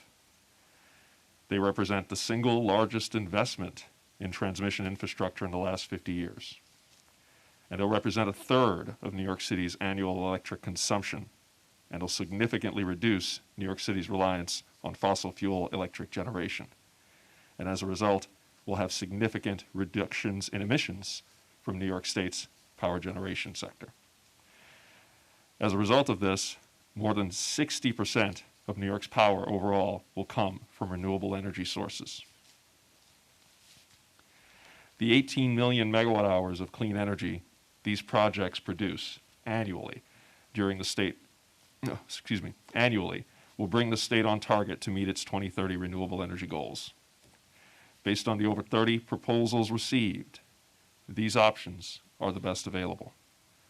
If approved, these projects will create thousands of new jobs, billions in direct investments, and many other new opportunities throughout the state for all New Yorkers. The projects will improve the resiliency and reliability of the transmission system and significantly reduce the state's reliance on fossil fuel generation. Now, during the months of review of these thousands of public comments, we've seen many significant changes. Changes that serve to reinforce the need for moving forward and accelerating our efforts to meet our renewable energy targets, some of which were alluded to earlier. The price of oil and natural gas have skyrocketed. Prices for construction materials have also gone up. Interest rates are rising, and inflation is picking up.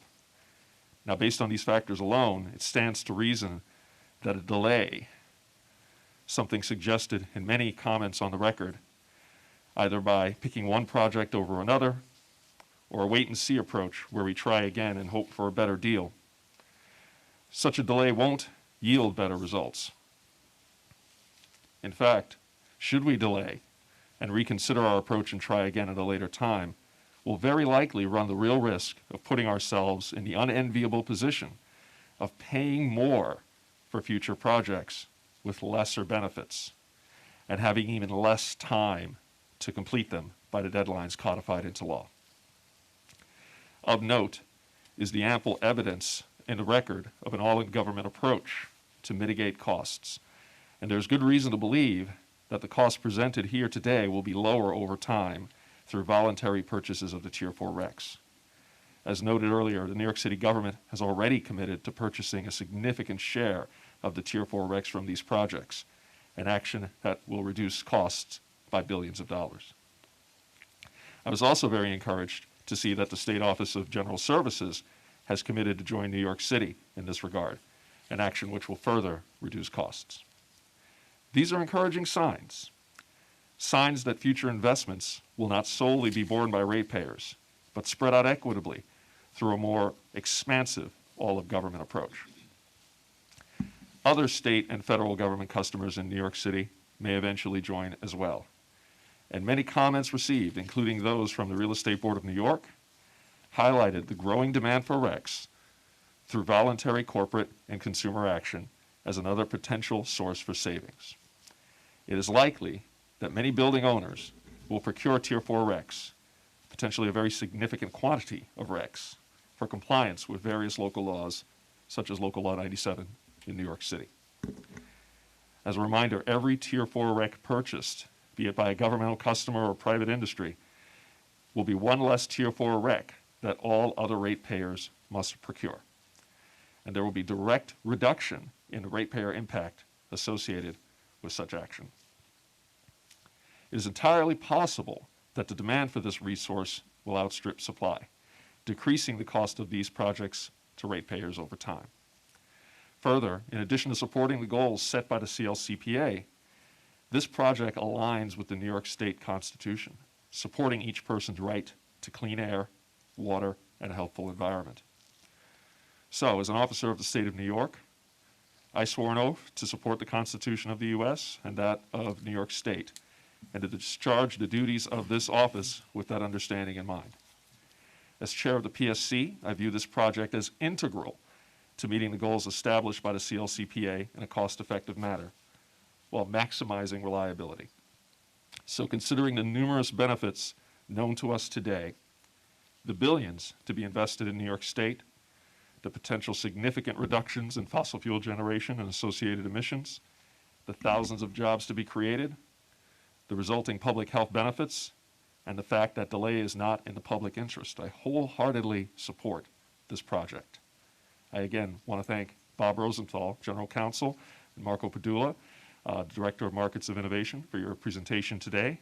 And I want to extend a special thanks to your teams for all the hard work that went into bringing this forward today. Thank you all. And with that, Commissioner Berman, your comments?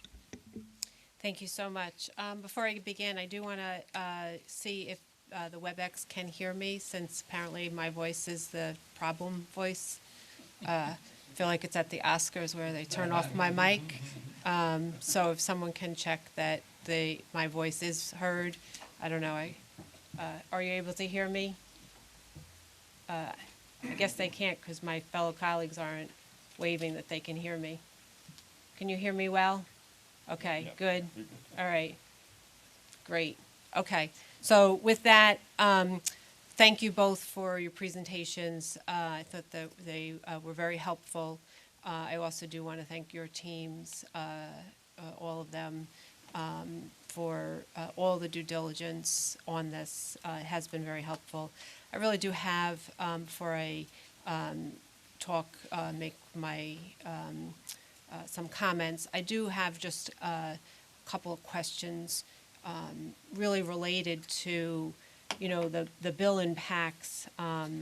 It is really, I don't think there's any dispute that we are looking at significant bill impacts on ratepayers. In particular, the bill impact dynamics, particularly borne by the ratepayers in the upstate utilities.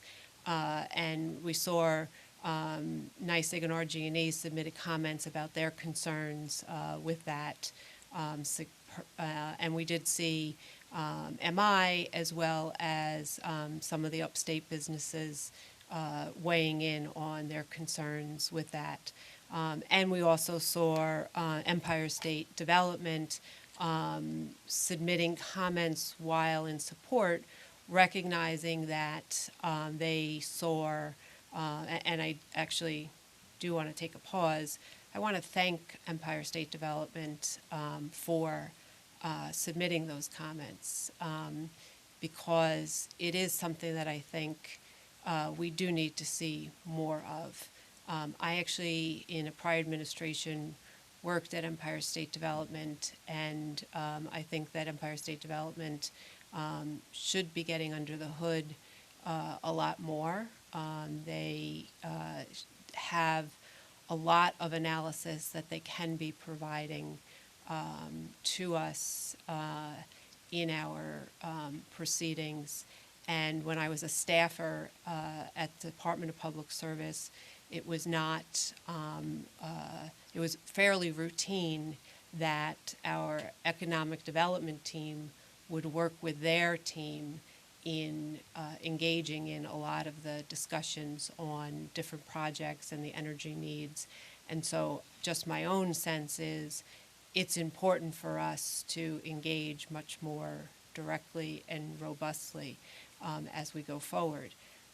But the thing that is sort of questioning is it doesn't seem like to me, other than the general statements about hundreds and thousands of jobs that will be created, it doesn't seem like we have really quantifiable evidence of the net jobs that will be created, but we also have evidence of the huge rate impacts, and we also have evidence of the impacts on the upstate businesses and the impacts that that will mean for them, which also may have a problem with the loss of jobs that may do. So I'm really curious about the analysis that Empire State Development may have done, specifically drilling down on that issue, because they did allude to it as being something that they were concerned with, something that they were looking to be working on, of what they have been doing on that, and if they have some specifics, because that's really highly critical, not only here, but generally as we move forward on our energy policies. So let me try to answer that. So, we agree with you. Obviously, we're happy that they filed comments and that they expressed an understanding of a need to partner with us, in addressing electricity rates, which are definitely a fundamental issue for businesses in New York, and particularly upstate New York. I don't have the specifics regarding any proposals, but what I think we can work to do and are happy to do is to arrange with them to come to speak with, the commissioners individually or in, groups to talk about their very specific, programs in place and, potentially ideas of programs to implement to address those issues. Okay. Thank you. That's very helpful. I will say we will be, or I know I will be, really harping on this as we go forward with very specific demands that I will be looking to see as we have before us great need for clarity, as I talked about in the rate case on how this fits. We are economic regulators, and our energy policies need to be fiscally responsible. And if we are to be looking at what we're doing, we have to have a visual on what the impacts are, especially as we are working on, attracting businesses, and we need to understand that. So for me here, even seeing that ESD dipped its toe in the water here and acknowledged that they realize that there is a negative impact on upstate, and we see, that there are comments on that. It's a concern. So thank you very much for that, and I appreciate that. Now I'm just going to sort of give my comments. So I'm done with questions. If you can take a break if you need to. All right. So. All right. So, and again, I'm still being heard, right? So, okay, good. As I have stated in previous meetings of the Commission, I am very concerned about the affordability of utility services to consumers and businesses in the state. I believe our core mission to ensure that utilities provide safe and reliable service at just and reasonable rates is of paramount importance. The Commission has an important role to play in implementing the CLCPA, but the Commission must balance the CLCPA with its other statutory obligations. The CLCPA, enacted by the legislature, sets forth a number of requirements of the Commission, including the creation of a renewable energy program to achieve the 70% renewables by 2030 and zero emission grid by 2040 targets, which arguably directly results in the creation of programs like Tier 4. Tier 4 may not be aimed at reliability, but we, in our mission and public interest standard, must ensure all we do under our clean energy policies not overlook reliability. And to me, that is paramount. The CLCPA does not specify a method of payment for these ambitious climate goals, and as such, the burden of this and other clean energy investments to meet the goals of the CLCPA have largely been borne by ratepayers. There are already billions of dollars in climate investments underway that are placing upward pressures on utility rates. This is unsustainable and truly problematic. In fact, the very legislators and others who demand for these CLCPA-related energy policies to be implemented ASAP, while at the same time not wanting us to increase utility rates, need to examine their magical thinking around that. It just is an unfair demand. Energy policies that have fiscal implications need to be clearly understood on what those are. Those same energy policies that have impact on reliability also need to be carefully understood. And they need to be thought through before standing up those energy policies. So to be clear, continuing to allow energy policies to be implemented without enough regard to both the fiscal impact on ratepayers and the instability on grid reliability is irresponsible. I also recognize part of the need here for this matter comes arguably as a partial result of the closure of Indian Point. The unintended consequences from that one energy policy decision are still a challenge for all of us. But we have, I hope, learned from that and are need to be more thoughtful in our energy policy decision-making as we move forward. Thus, when I consider the evaluation of these Tier 4 contracts in the context of the Public Interest Standard Review, I struggle with being able to approve these projects at a time when consumers all across the state are already experiencing rising energy supply costs and record high inflation. I truly appreciate the efforts of staff and the chair to highlight the various ways in which the ratepayer impacts may have been mitigated. The fact that New York City has committed to purchasing RECs for the governmental load is ostensibly meaningful, but it still leaves very significant costs to all other ratepayers, in particular, upstate ratepayers. I believe the OGS letter filed in the record last week, which signaled its intent to doing the same governmental purchase for state building, is genuine, has the potential to add value, and I look forward to reviewing any future petition by OGS and/or its service provider to approve any reallocation of the CES's other tier allocations consistent with New York City's proposal. But frankly, that proposal is not yet before us. Moreover, that letter only signals an intent and not the intent of other entities like the MTA or Port Authority.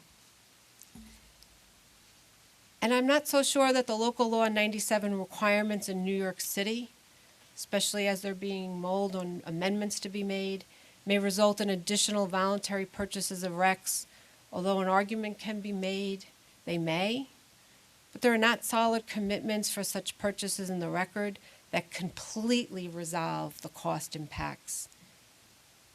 That's troubling and unacceptable. As I see it, we have an obligation to reduce the risk for all ratepayers. Approving these projects today would not be in the public interest, not just because it contains a severe inequity between upstate ratepayers, but also because we lack necessary certainty and commitments from the project developers on other conditions we should demand they give. And I believe this may include, among other things, in some fashion, a firmer commitment or level of certainty specific to providing installed capacity to Zone J during the winter capability period with enforceable penalty provisions for failure to live up to their commitments. Now, I get it. I understand the argument that NYSERDA's agreements are for the procurement of RECs only. And this requirement to provide capacity is not in the Tier 1 and offshore wind standard procurement contracts. I get it. I got it.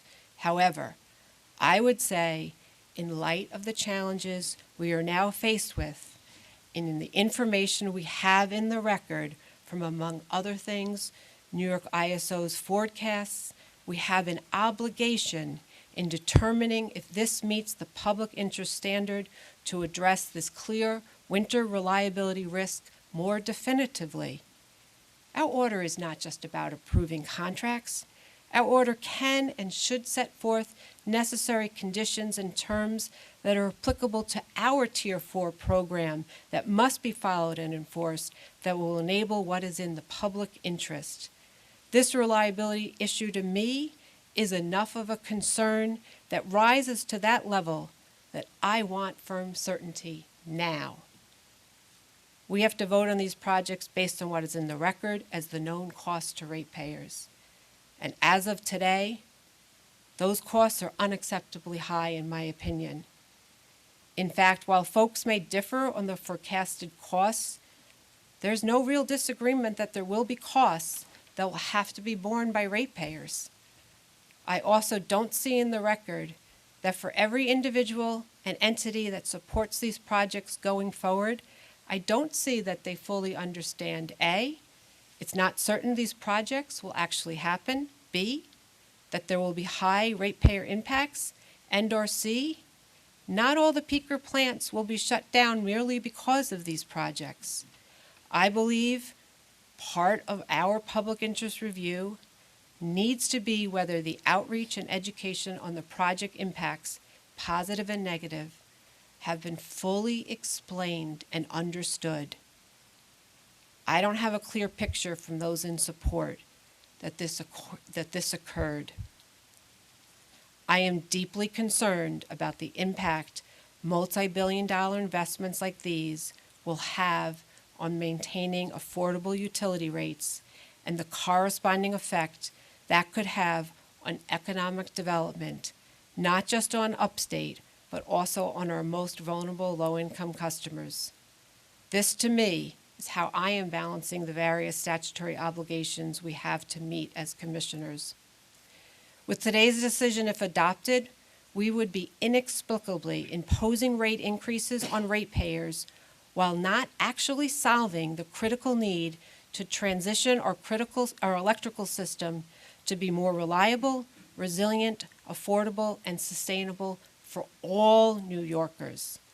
Therefore, I respectfully dissent, as this is too costly to ratepayers and the Commission has not taken, in my opinion, sufficient steps to adequately and completely ensure the issues embedded in this matter are more fully vetted among us, and that we seek to extract more definitive commitments and conditions more firmly while also lessening the burdens on ratepayers. Thank you. Thank you, Commissioner. Commissioner Alisi? Thank you, Mr. Chairman. I will be succinct. I am deeply concerned about fairness to all ratepayers. Nevertheless, the ultimate goal in New York is to employ the cleanest renewable energy whenever and wherever we can. And to that extent, I view this as part of an ongoing and multifaceted effort that ultimately works toward the benefit of all New Yorkers. And I will be voting yes. Thank you, Commissioner. Commissioner Edwards? I just have one question and then some comments. So, General Counsel Rosenthal, is there a mechanism currently to compel these partnerships? It's, what New York City did in terms of offering what they have done, and now one of the state agencies, but it doesn't look like that. It looks like it's on a volunteer basis. Is there any type of mechanism to compel these partnerships to continue? The financial partnerships. I'm not exactly sure what your question is. Do you mean to stay together, or? The city offered, right, and now they helped reduce the costs or contributing to the cost of this. But they did that on a volunteer basis, right? They did it on a voluntary basis, but they also have actually signed a real contract now that's a binding contract with NYSERDA. Okay, and then OGS, that was on a voluntary basis as well, correct? Correct, and the difference being that they filed a notice of intent to enter into a contract, and one would suspect will enter into a contract in the next couple of months. Okay, so there's really nothing right now that compels municipalities and agencies to help with this effort. Correct. Right? The only Okay, that's all right. that's accurate. Yes. Okay, because that to me I think would be tremendous if we were able to ensure that we had this has to be an all-in exercise, for everybody, and I'm hoping that as we go forward with this, um, you know, there's a way for us to do that. It's unfortunate that the original language in the CLCPA did not compel, if for lack of a better word, because that would have been helpful, in terms of the cost. So that's just really what my question is. So before I go into my comments, did I interrupt you at all? Did you interrupt me at all? No. The only thing I was going to add is, on just sort of personally, there is Local Law 97. It is real. It is definitely has mandates in it. They are emission mandates. There is an alternative compliance mechanism that will allow building owners to offset part of their emissions obligations through the purchase of RECs associated with energy delivered directly into New York City, like Tier 4 RECs. There's just one outstanding issue, which is, as I noted, the Department of Buildings, or DOB, needs to implement regulations that it's just going to specify to what extent, emission offsets and RECs will interact. That hasn't been done yet. I think that what's very important is that we've gotten comments both from New York City showing that it's committed to adopt such regulations, and from the building owners themselves, who obviously support the two projects because they see them as a mechanism to purchase RECs to offset the building emission requirements. So from my perspective, there's a very high likelihood that those things are going to happen. Okay, that's great. Because I have all kinds of stickies all over the place, so you'll have to just bear with me. I'm from the school of, if you can't get different results by doing things the same way. And I think it comes down to priorities.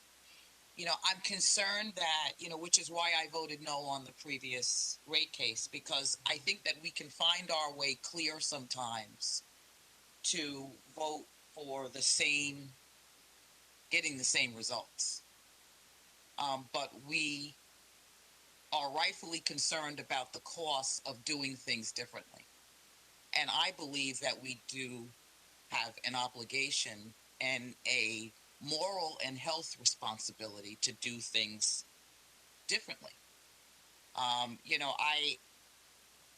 not comfortable with continuing to spend ratepayer money on the same dirty fossil fuel results if there is an alternative before us. And I think the CLCPA has given us a path to get out of this, not only for ourselves but for future generations. I think about my grandchildren and their grandchildren.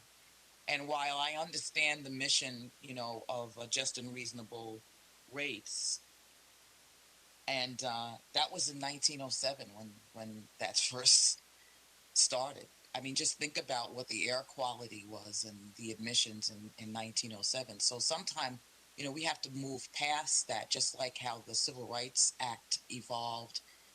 We have to evolve with it. And I see this as it's a critical thing that we have to do. I wish that the language in the CLCPA came with 100% cost. I really do. I think that was a missed opportunity. But to do the same thing and continuing to approve the same rate cases in the same way and not put our priorities on this for a cleaner future, that's what we need to be doing, which is, one of the reasons why I'm just very concerned about not doing this. Is it perfect? Absolutely not. Do I think that we will get better over time as these projects continue? Yes, I do. Do I welcome the Empire State Development and everyone understanding the importance of this. I believe that this will definitely get better, but we got to start. Yeah, we're never going to be able to achieve the goals of the CLCPA and to have a cleaner New York if we are not moving forward. And we don't have every single answer locked down. I get that. But to further delay and reopen and question all this other stuff at the same time that we're still approving the same results for the same dirty futures, that we have, and we can see our way clear to do that. I am I'm in favor of this. I really think that we need to move forward, and I respect the organizations, counted 40 out of the 128 that have either opposed both or object to one or want us to stop and look at some other things before we go forward. I respect Commissioner Berman's points.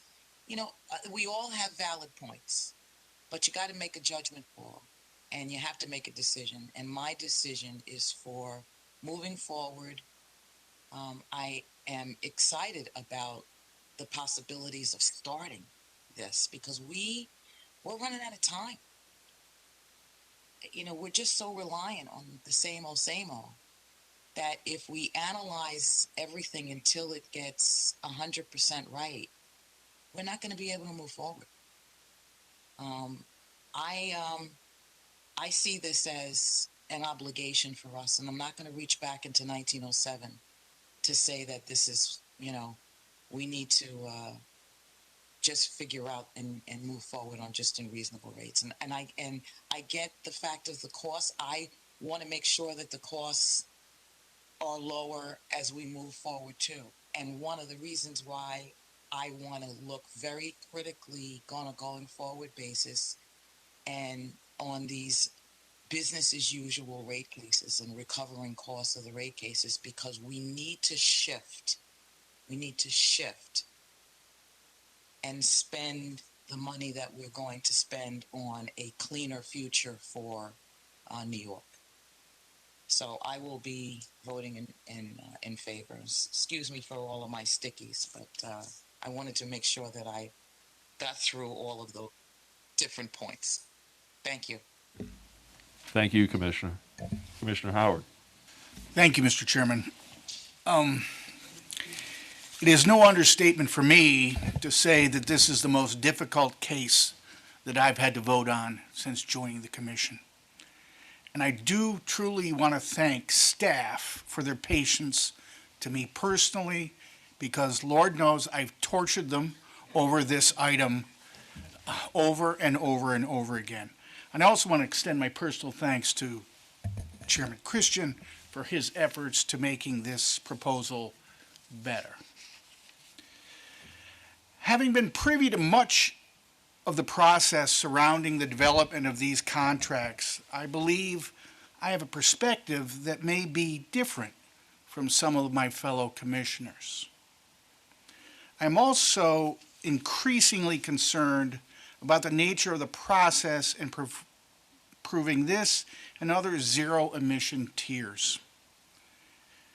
As detailed and as open as the Commission's process is,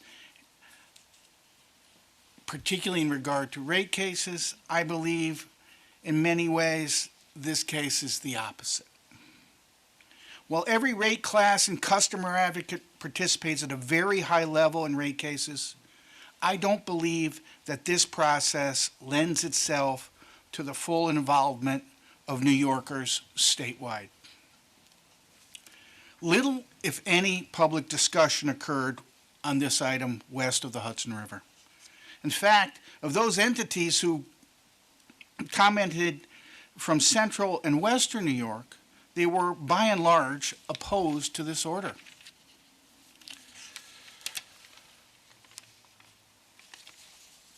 While this petition received extensive press coverage from the New York City-based media, nary a word was written about it in the upstate media. So in any discussions I had with individuals upstate, they had little or no awareness of the impacts to customers in their region. This lack of proactive outreach is, to say the very least, troubling. In future cases where bill impacts are varied and load share based, I believe it is imperative that this commission aggressively seek the opinions of those customers who will pay the majority of the bills. It's a bit of my personal history regarding these projects. In the early 90s, I worked extensively on what was then a proposed contract between the New York Power Authority and Hydro-Quebec. I had the opportunity to travel many times to the areas of James Bay and Hudson Bay to see the construction in progress and sites for future large hydro projects. The issues surrounding the far north and its effect on the Cree and Inuit First Nations were and remain issues of tremendous controversy. However, I do believe, in the 1980s, the New York Power Authority developed two large transmission projects, the 765 line and the Marcy South project, which would have been the highway for this proposed commerce, with energy flowing in both directions to complement Quebec's winter peaking needs with New York's summer peak.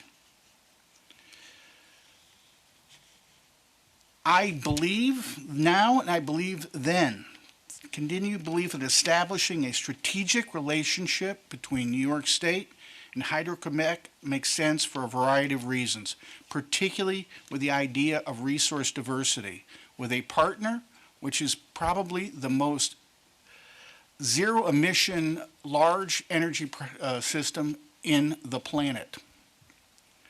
However, the original contract between HQ and NYPA was ultimately rejected for one simple reason. It cost too much compared to other alternatives. However, Hydro-Quebec still is a major supplier of electricity to our state and will continue to be with or without this petition. Two parallel projects going on currently, one would allow greater throughput from northern New York into central New York into the balance of our system, are underway today, which I believe will result in even greater loose juice purchases from Hydro-Quebec. In regard to the current proposals, when voting to authorize the Tier 4 solicitation by NYSERDA, I now believe I voted wrong. The load share ratio for paying for Tier 4 was wrong. In retrospect, I believe that Tier 4's benefits disproportionately accrue to New York ISO Area J, New York City. There are real and measurable local health impacts to reducing the burning of fossil fuels in New York City for electric generation, a point emphasized by many supporters of these petitions. I also believe that the benefit cost analysis significantly understates these localized benefits and overstates the carbon reduction benefits, thus giving greater justification for having all New York ratepayers subsidize the cost of Tier 4. In regard to comparing it to Tier 3, I do have to point out that the nuclear plants in New York State were paid for by largely upstate ratepayers. The initial capitalization, which was many times its initial protection, was absorbed by those ratepayers. So Tier 3, being a pure carbon play, one would make sense would want to go statewide. Additionally, the issue of any local, the benefits of the Tier 3 program are extraordinarily localized. They do not go very far from Oswego. By the time you get to Rochester and Buffalo, they are de minimis, if not zero.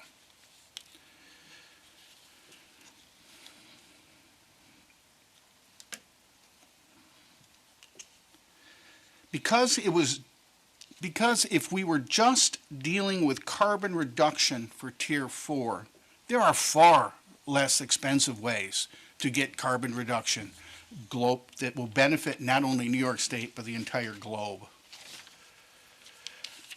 Currently, this petition would have 60% of the Tier 4 cost paid for by electricity customers outside of New York City, where even today we have heard over and over and over again the vast majority of benefits to this proposal accrue to New York City. Because customers pay for Tier 4 on a pure kilowatt hour basis, combined with a relatively lower cost retail electric cost outside of New York City, particularly upstate, the percentage of increase on customers' bills will be higher upstate. This will also have a disproportionate impact on large customers, including manufacturers, hospitals, education institutions, and government. As I have stated in past sessions, we cannot sacrifice upstate New York's economic competitiveness as we decarbonize our economy. There are those who have stated that upstate industrial customers often pay below the national average for electricity and therefore can absorb these new costs. If viewed in a vacuum, that may be true. But upstate New York is by no means a low-cost place to do business. Taxes and other costs make attracting new energy-intensive industry very difficult without large state and local incentives. And I am particularly troubled by the actual long-term lack of analysis on the possible effects of what double-digit bill increases may have on large upstate customers. I have been told anecdotally that many plant managers and decision makers are already deciding where to bid the next line of manufacturer.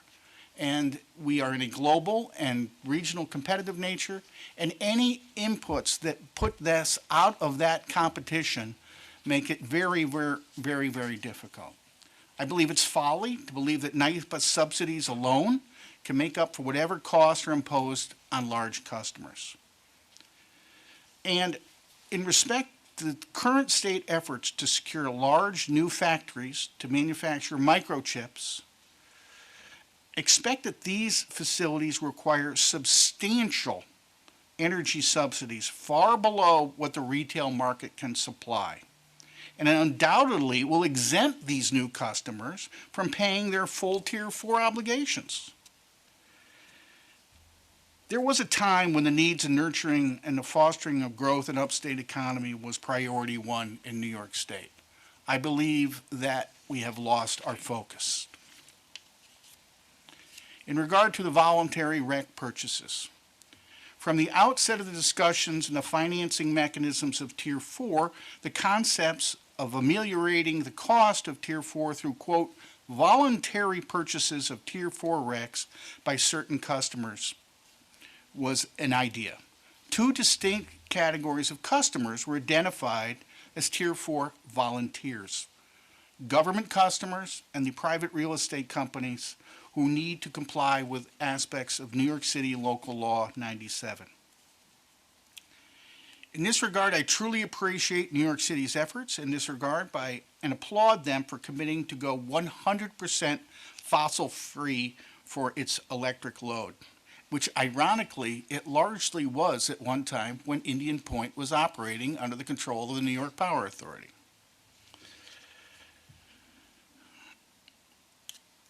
And for its helping reduce the electric price impact throughout New York State to customers outside of New York City.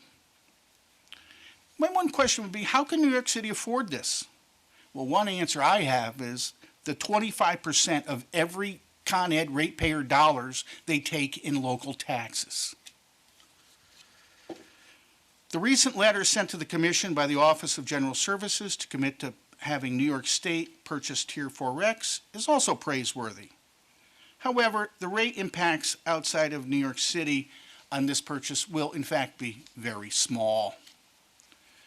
As a broader commitment by New York State to purchase Tier 4 RECs, I believe this exercise and effort has fallen way, way short.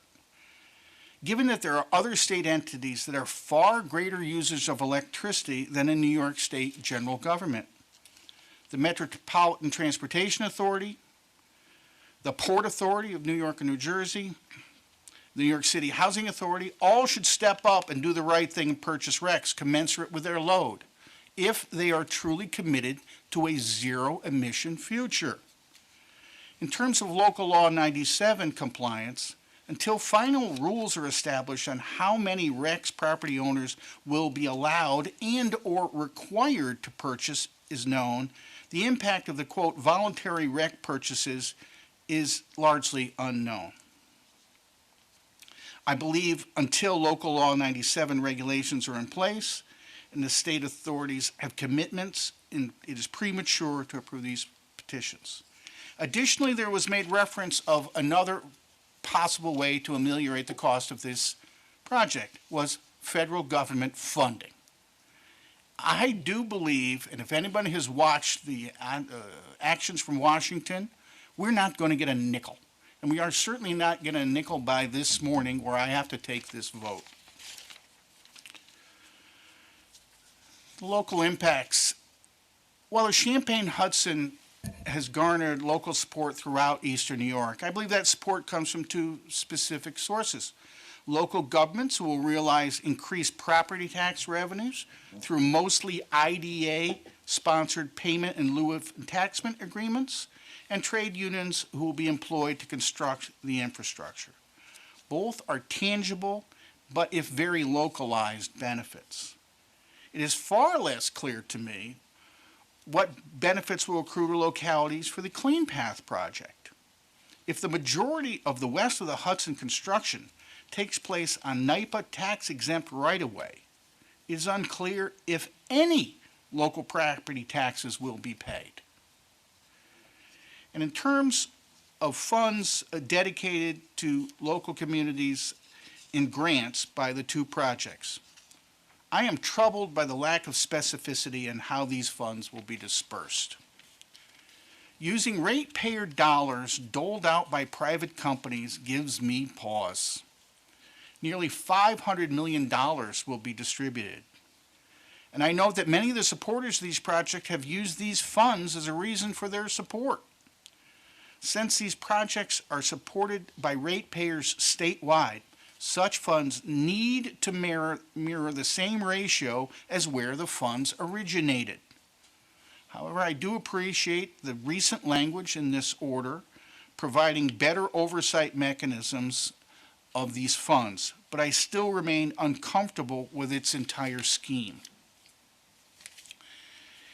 In conclusion, I'd be voting no on this item. Not because I oppose these projects. In fact, I very much want these energy systems completed. I do not support the financing mechanisms before us and how to pay them. I have stated many, many times, our current system for our states, paying for our states' decarbonization efforts and CLCPA compliance exclusively through electricity bills is unwise, unfair, and unsustainable. And I will note in this year's budget, when we had more money than I've ever seen in my 40 years in state government, little or no money was put to specific capital needs to reduce costs for these large renewable projects. I believe we can make Tier 4 much better. And as we pursue other CLCPA mandates, I plead to the state legislature to reprioritize spending that makes our vital efforts at decarbonizing our electricity system not at the expense of our local economies. With that, Mr. Chairman, thank you. Thank you, Commissioner. Commissioner Valeski. Thank you, Mr. Chair. Commissioner Majori, as usual, you and I have a tough act to follow once again today. And I'm going to offer some comments and some thoughts on a few items. But before I do that, in all seriousness, you and I, Commissioner Majori, have the benefit of hearing from our talented colleagues at every session. And I think this one certainly highlights that. From Professor Howard, always appreciate your history lesson that you bring to so many items here. Chair Christian, your background and your steady hand at the wheel, particularly with this item, is admirable, to say the least, and I want to personally thank you for that. Commissioner Berman, my friend of many, many years, in many ways the bedrock of this commission, continue to learn so much from you. And to our colleagues in other parts of the state, Commissioner Alisi reminds us in his succinctness that if you can say something in fewer words than more, go ahead and do that. So thank you for that as well, Commissioner Alisi. And to Commissioner Edwards, all I can say is I love it when you talk from your sticky notes. Thank you for your passion. It is so important, not only for us on the commission, but for New Yorkers in general to hear. So just some comments, and first of all, I just want to pick up, Bob, to you, Commissioner Berman's first point, or one of the first points that she made regarding support and programs from Empire State Development. I might just add, as it relates to the impact to upstate commercial payers, you know, the Power Authority's Recharge New York program is a significant program. Love to have an update as to where those efforts stand. And I think the Power Authority itself has, in the record, noted as such, and their willingness perhaps to expand that program to be helpful. So I do want to mention that. So a few items here, you know, public opinion really does matter. I appreciate, Bob, you stating, I think you said 98 out of 128 organizations either support both projects or don't oppose one or the other. I think that's really significant. There's certainly no unanimity of public opinion on this, as in almost anything that we do here in New York State. And that's okay, but it's important to note, and I'm not going to read through the organizations, but I always like to, you know, you find some organizations that don't necessarily agree with each other. You do in this case. You find things like the Business Council supporting and the building and construction trades in support. That's not always the case. You'll find the Real Estate Board of New York and the Natural Resources Defense Council are supporting, in support. The League of Conservation Voters supports, but Sierra Club doesn't. So I think, you know, it shows a wide breadth and range of public opinion across the state, and that's important. And it's important that each and every one of us listen to that, and that's very clear in the record. And I appreciate everyone who has taken the time and continues to contact us right up until this morning. Public opinion, of course, sort of leads in terms of what we do as regulators into the whole area of public interest, and is something in quote unquote the public interest or not. And in the previous item, I quoted Judge Leary in her conclusion on the O&R rate case that in fact was in the public interest. And I would just note in the case here, Bob, I appreciate your taking the time to walk us through the 6 criteria that were established by the former PSE, or the PSE at the time that established the modification order and instituted Tier 4 in the first place. So, and again, very quickly, net societal benefits through a BCA test, the displacement of fossil fuel generation in New York City, projects that complement the deployment of offshore wind, a project's viability, the economic benefits to the state, and impacts to disadvantaged communities. So thank you for taking time in your presentation to walk through all of those. I want to highlight another issue that I have had concern about, and I think appropriately raised. Commissioner Berman raised it as well. I think Commissioner Howard did as well, this role of capacity, in particular winter capacity. Some in the record have clearly argued against specifically the HQ project because it does not, from their perspective, account for the winter capability period, particularly down the road when we move from a summer peaking to a winter peaking capability state. I'm just going to, and I pulled this out of the order itself, and I do want to quote it. So this is not a question, Bob, but I do want to state this for the record because I think it's significant. So this is from the order that's before us. Quote, capacity is not procured by NYSERDA. It is procured in the state pursuant to market rules administered by the New York Independent System Operator as approved by the Federal Energy Regulatory Commission. Interestingly, the same commenters that raise this issue support the Clean Path contract, but do not note in their comments that the contract for that project also lacks any requirement to provide capacity. So I think that's important to highlight. I want to talk a little bit about costs because I share all of the concerns of my colleagues before me in regard to cost. This is really, really a critical issue.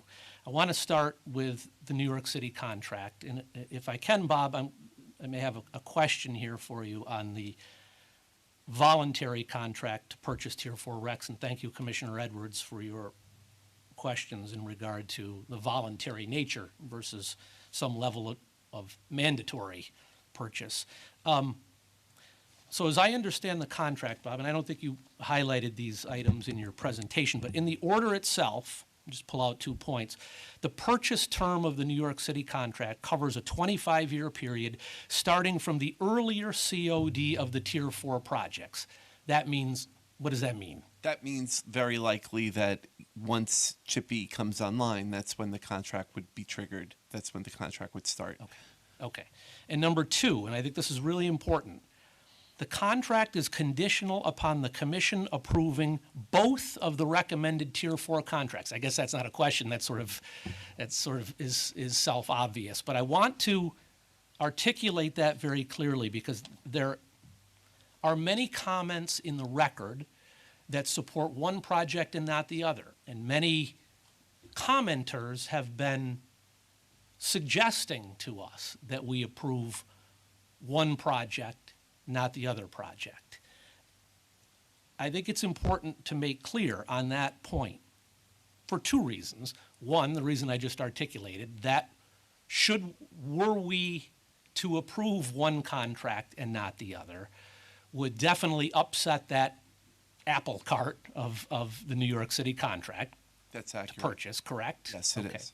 And number 2, the order before us today is one order, one vote, 2 contracts, or 2 projects, correct? Yes. Okay.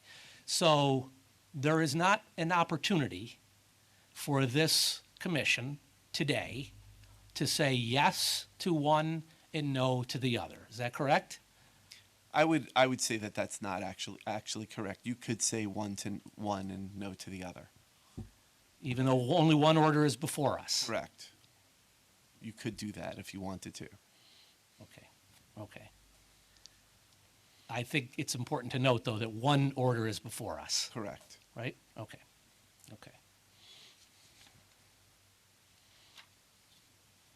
I want to also mention the OGS commitment, which is significant, and thank you to everyone who had a role in making that possible. I want to also talk about, and I'm going to quote again from the record in terms of voluntary purchases by private entities. This is a quote from the real estate board's testimony. Quote, is particularly notable that the Tier 4 program includes a mechanism to allow voluntary buyers such as building owners to purchase Tier 4 RECs from NYSERDA. This design ensures that market participants who have the most demand for such credits can pay for them directly, absorbing program cost and mitigating the financial burden on New York ratepayers. Additional commentary from 13 of the largest property owners in the city under a separate cover. Quote, we are eager to explore participating in this voluntary market to determine how purchasing these RECs can enhance our corporate goals and local law 97 compliance strategies. I certainly associate myself with both Commissioner Ann Berman and Commissioner Edwards in regard to the voluntary nature as opposed to the mandatory nature, but that the reality of local law 97 cannot be understated and is significant, to say the least. So I think these are important commitments. They're meaningful commitments in terms of reducing the impact of these projects on ratepayers across the state. But make no mistake, more needs to be done, not just as it relates to these projects, but regarding all of the state's efforts to fight climate change and meet the ambitious targets as established in law by the CLCPA. More and more from ratepayers cannot be the answer. A whole of government or all of government approach must be the framework from which energy-related projects are brought to fruition. We can find steps in the right direction in the recently enacted state budget. We can find additional steps in the Environmental Bond Act, should it be approved, of course, by the voters in November. But the time is near, if not here already, for not steps, but leaps and bounds from the federal government, from the state government, from the private sector.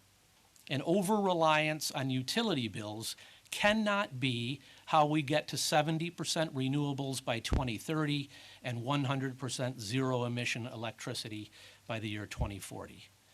With that, I want to thank you again, Chair Christian, for your leadership and for giving me the opportunity to speak. And most especially, thanks to the staff, both here at the Department of Public Service and at NYSERDA, as was mentioned earlier. I know an awful lot of time and effort has been put in preparing this order and making it available for us to consider today. Thank you very much. All right, thank you, Commissioner. And now to Commissioner Majori. Thank you, Chair Christian. Mr. Rosenthal, I have several questions. I'm going to start with questions having to do with the environmental impact of these projects. And these questions are based on my reading of some of the public comment, and I'm seeking clarity before casting my vote. So let me start with this. The Chippy project's limits on new impoundments does not include energy generated from dams currently under construction. Because power is fungible, Hydro-Quebec could build new dams to serve existing customers without violating the requirements associated with this project. What is your response to this observation? So I don't believe it's accurate. So connected to the contract is an appendix that defines all the assets that are included in the HQ US contract, in particular as it regards to the supplier GHG baseline. Those assets are fixed, and only incremental megawatt hours generated from those assets can be used toward Tier 4 RECs. So, let me be specific about that. The contract specifically prohibits Tier 4 RECs to be paid out to the extent related to dams that are not under construction or to fossil fuel related resources. Should the company want to add to its portfolio wind or solar, that would be allowed, and they could amend the portfolio, and they could add the energy from those facilities to the transmission line to the extent feasible. And I would just note, recent announcements that I at least have heard from the company that pursuant to their 5-year plan, they do expect to build a significant amount of solar and wind in the coming years. Thank you. My next question is that some of the public commentators have observed that NYSERDA's cost-benefit analysis indicates New York State would actually realize lower net societal benefits if it contracted with both CPNY and Chippy, rather than if it just contracted with CPNY alone. If this is true, doesn't it make more sense to do one but not both? So I am fortunate to have sitting next to me 2 economists, and it's really a question for them, so I'm going to leave it for Mr. Padul to answer for you. I could take that, Commissioner. So really, focusing on just the net benefits is really too narrow of a focus. Selecting both projects, as described in detail in the order, significantly increases the overall benefits of system resource value, carbon value, local air quality benefits. So while the net benefits of 2 projects is less than the net benefits of 1, and that happens whether you select one or the other, not really any combination of the 2, increases the overall benefits to New York State. I would also point out that there are benefits beyond the 25 years of the contracts that, are not reflected in the BCA that would incur to the benefit of all ratepayers. So really selecting 2 would be the way to go to maximize the clean energy benefits for the state. Thank you. Next question is, will the Chippy project allow Hydro-Quebec to redirect energy currently being generated for use in upstate New York to downstate New York without producing a net increase in clean energy? So that one, I can take that one as well. It really goes to the supplier GHG baseline that Bob described earlier, and that process includes all of the current HQS generation resources, and REC payments are only provided to incremental generation above the historical average. Thank you. So this next one has sort of been touched on already today, but I'm going to try to ask it in a different way. Does Hydro-Quebec have to provide energy through the Chippy line during winter? So the answer is no, but with both contracts and with any REC contracts, there's only REC payments made for the delivery of energy. In this particular example, for delivery into Zone J. So there's every incentive for the project to deliver energy. There is no revenue received by the project unless they deliver energy and get paid a REC payment for that delivery into Zone J. And it's the same for both projects.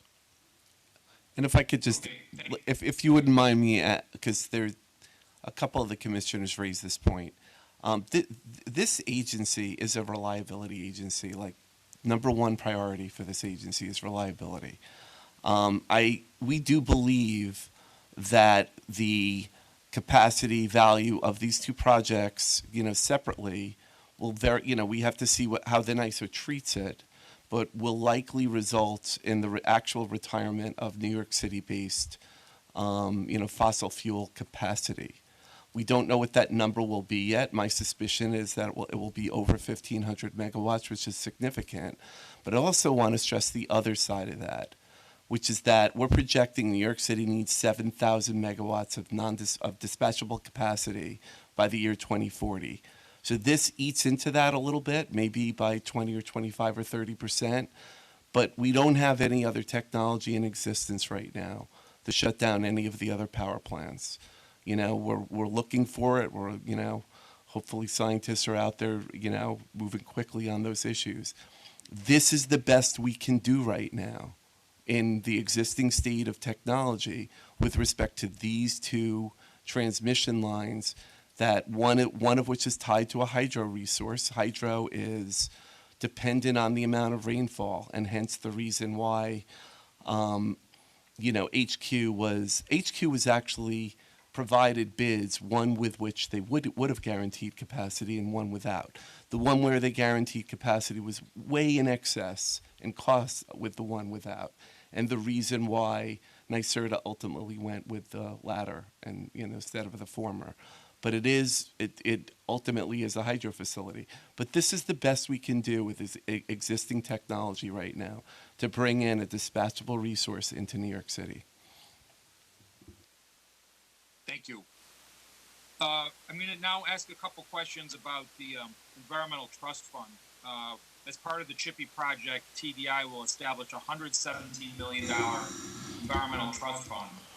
What that fund will be spent on will be determined by a governance committee that is comprised of some public entities, but also a handful of non-public entities such as Riverkeeper. Is Riverkeeper on record arguing that this fund is inadequate to mitigate the environmental impact of the Chippy project on the Hudson River? No, it's not.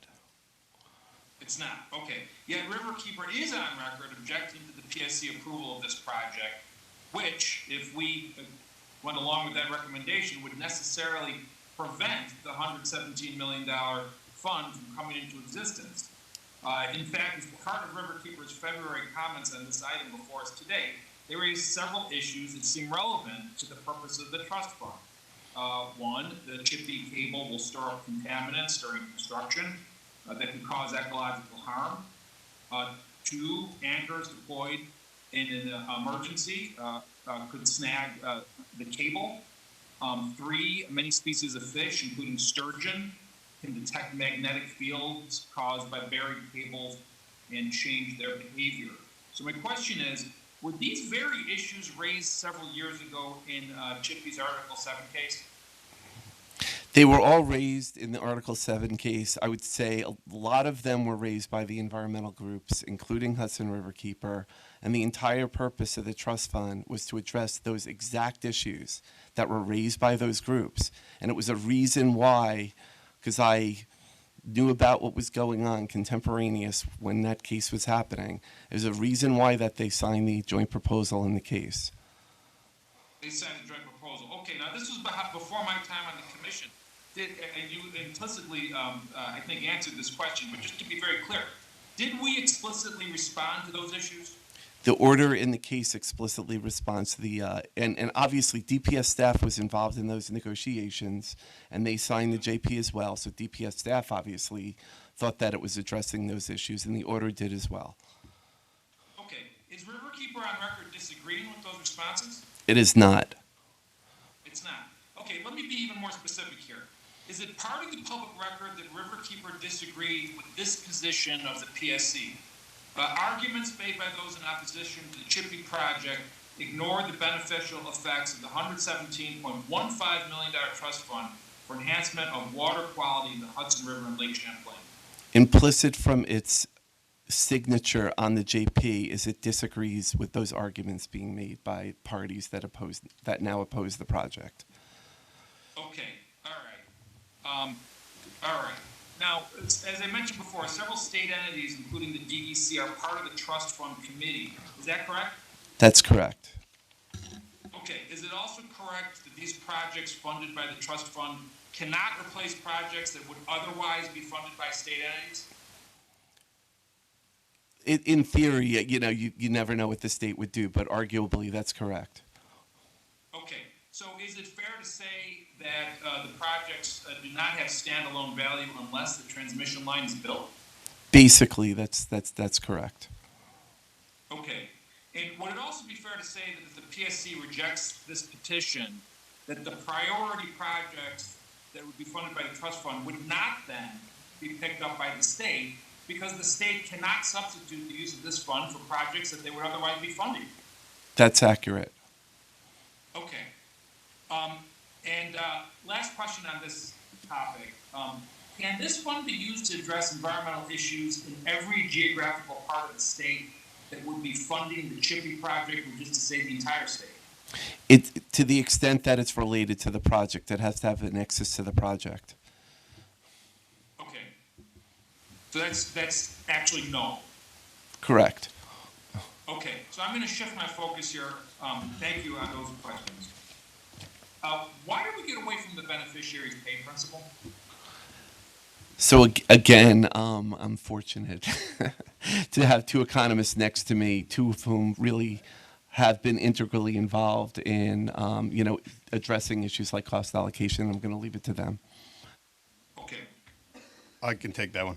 So we really did not get away from the beneficiaries pay principle. If you look at how carbon emissions are generated by every megawatt hour that's produced by a fossil fuel generator, that is why we are allocating costs of these clean energy projects on a per megawatt hour basis. So it's aligning the cost causation with the cost to reduce those emissions. Thank you. Next question is, when we talk about public health benefits associated with these projects, will those benefits be enjoyed by all across New York State, or will they be more limited geographically? It's, I mean, the greatest, obviously this is, 51% of in-city fossil fuel generation is projected to be displaced by the combined energy from the two facilities. That's in-city there's in-city pollution. Prevailing winds generally go from, west to east and from south to north. So it is going to benefit New York City greater than any other region in the state. Okay, thank you. Along those lines, the total of $460 million in community benefit funds, will every part of the state have access to these funds? That is my understanding. It is, okay.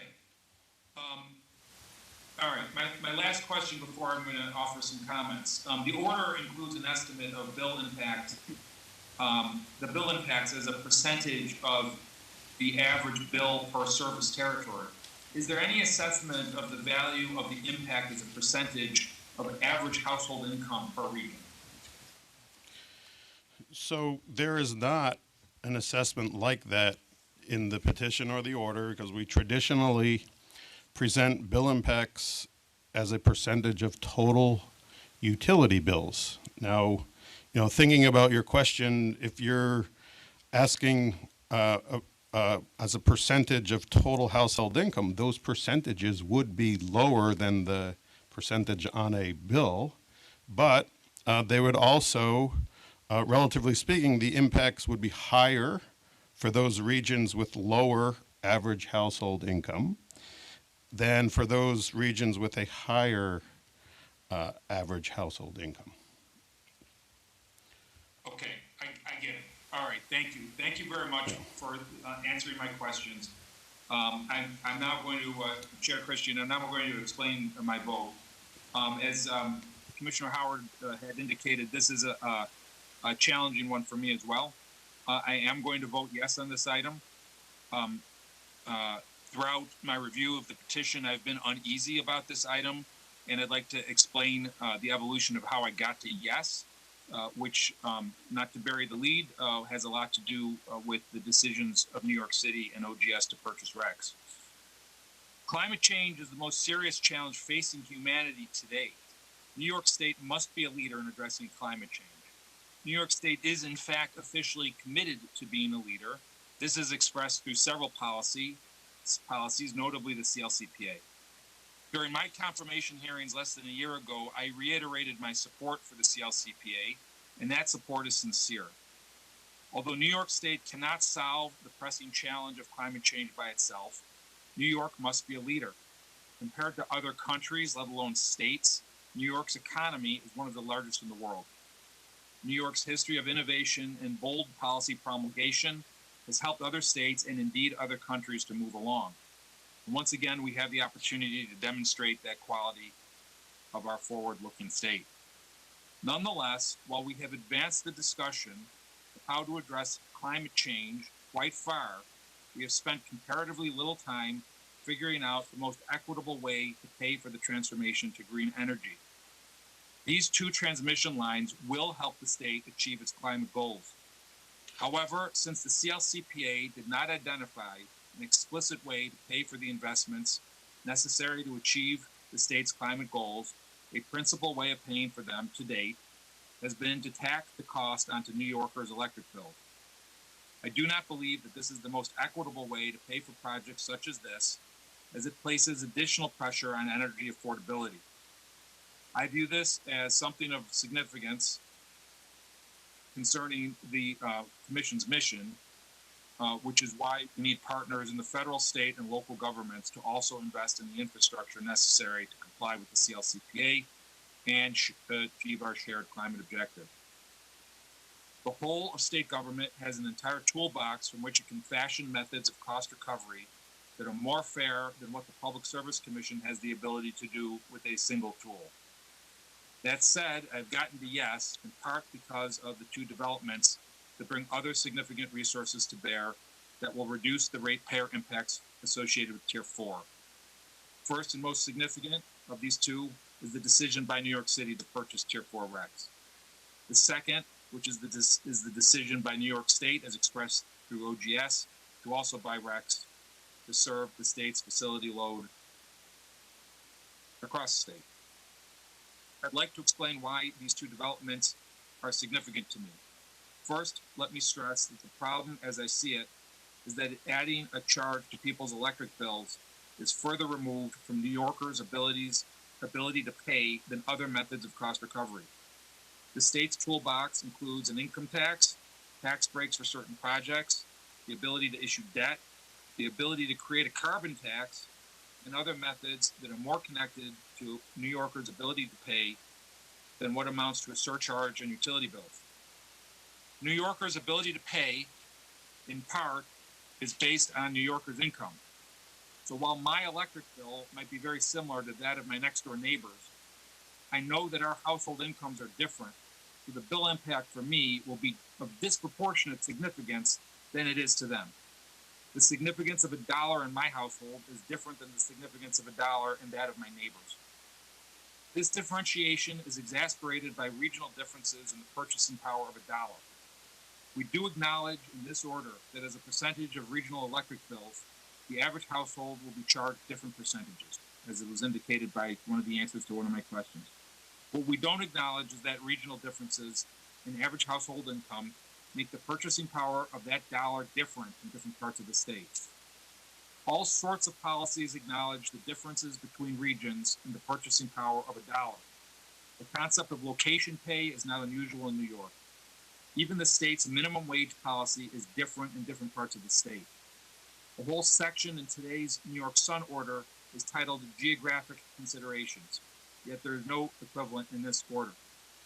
It occurs to me that in parts of the state, such as New York City, where the average household income is on the high end, those with below average incomes are impacted even worse than the average household in parts of the state where with comparatively low average household incomes. So the issue is not simply regional, but the differences between regions are a factor in all New Yorkers' ability to pay. In any case, I don't think that the best way to pay for these projects and the larger conversion to clean energy should be so dependent on utility bill surcharges. With that said, how did I get to yes? First of all, New York City's decision to purchase RECs actually increases the share New York City residents are paying. Before I go on, I'd like to make the point the carbon reduction that will result from these two transmission lines are not New York City benefits. They are not even statewide benefits, they are global benefits. I will also acknowledge that the system benefits are statewide benefits. However, the petitioners acknowledge several features of these projects that have positive impacts on parts of the state at the expense of other parts of the state. These include, but are not necessarily limited to, the health benefits that will largely be enjoyed by New York City and those around New York City, including possibly other states around New York City, economic development and job creation as a result of the construction of the two power lines, which will largely be enjoyed by the eastern portion of the state, that $117 million environmental mitigation fund, which is explicitly designated for use in the eastern part of the state, and to the extent construction jobs is a jobs program as opposed to economic development program, it will also likely benefit workers from the eastern part of the state. Now, I was heartened by the answer to one of the questions I asked, that the disadvantaged community funds are going to be accessible by the entire state, and I would like to ask staff to give this commission an update at future sessions about the exact rules that are promulgated for accessing these funds. Now, all of these positive effects, job creation, economic development, health benefits, environmental mitigation, they're all laudable goals which I support. I am happy for my tax dollars to go for cleaner air in New York City, even though I don't live in New York City. But it makes sense that my tax dollars go towards these programs that are designed to address issues that are of concern to particular parts of the state. It does not make sense that my electric bill pay for those things. As good as those features are, they are not statewide goals established by the CSEA or the Public Service Law. So, by New York City buying RECs, New York City is taking on a greater financial responsibility for paying for these projects.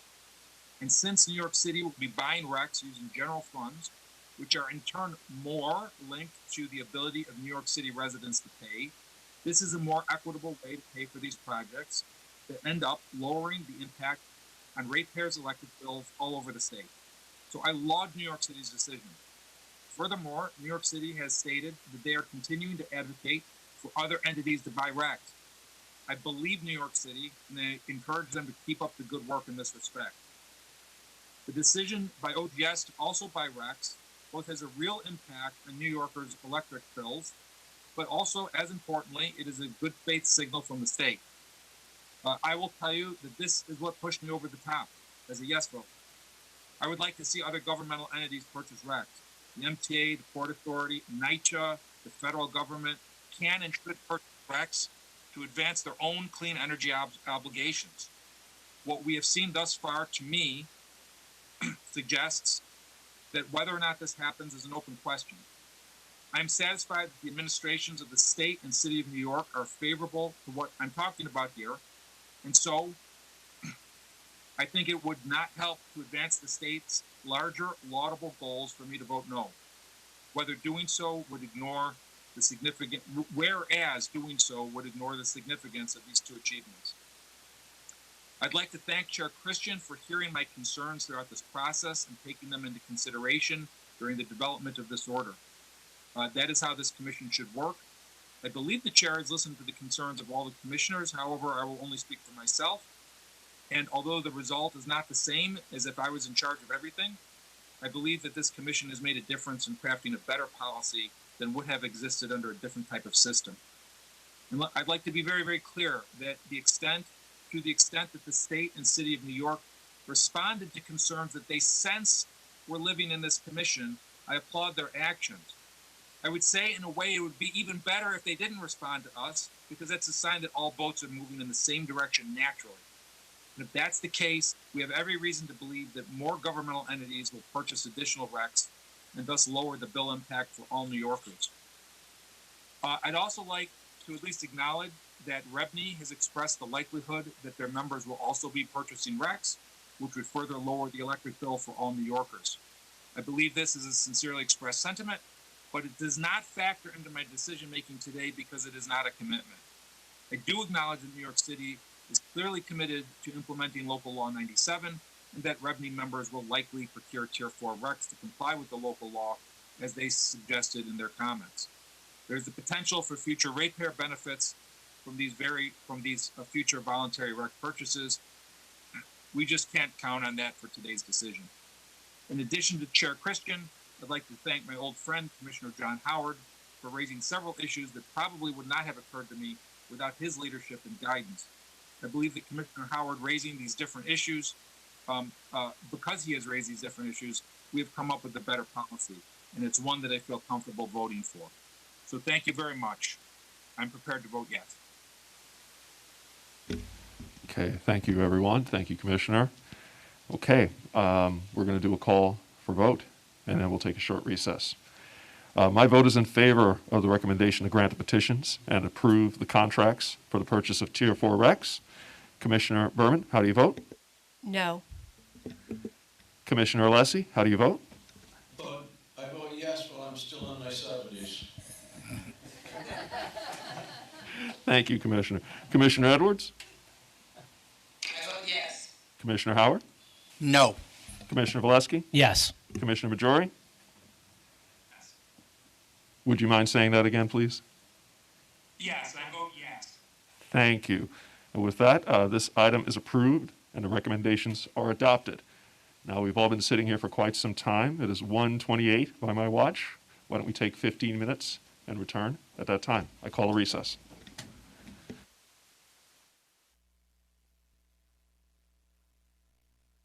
Welcome back. Moving on with our agenda for today, we're going to the third item, item 302, case 21-E-0629, related to the New York Sun program and the solar roadmap. Will be presented today by Warren Myers, Director of Office and Markets and Regulatory Economics. Marco Padula, Director of Office and Markets and Innovation, is also available for questions. Warren, please begin. Good afternoon, Chair Christian and Commissioners.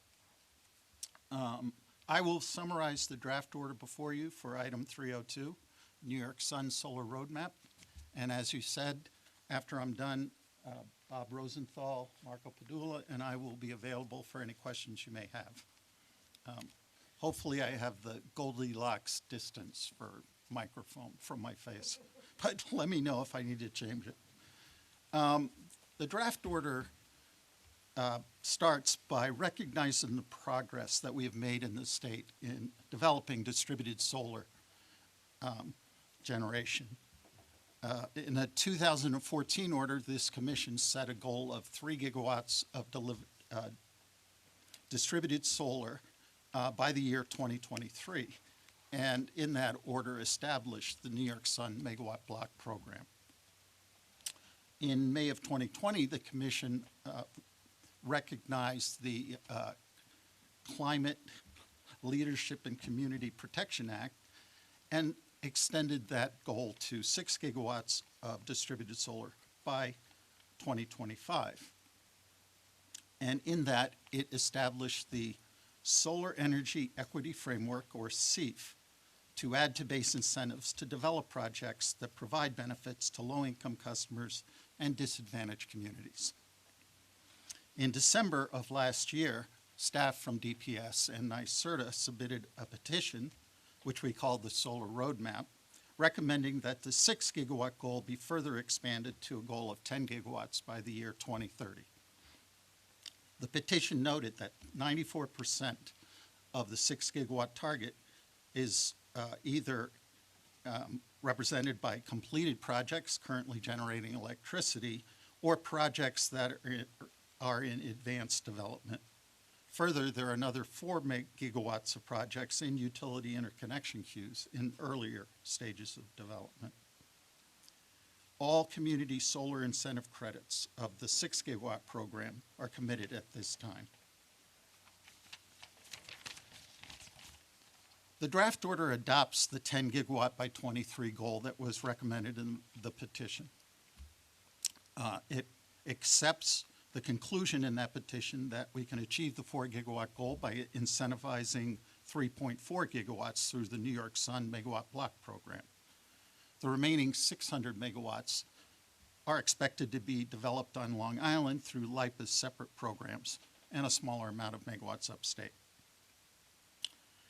The draft order adopts the recommendation to lower the prevailing wage threshold for projects that are 5 megawatts and greater currently to projects that are 1 megawatt and greater. And it accepts, for the first incentive block, incentive adders of 12.5 cents per watt upstate and 20 cents per watt in Con Ed service territory. In response to comments, the draft order directs that the new prevailing wage threshold will apply to projects that submit their initial interconnection applications after the effective date of this order.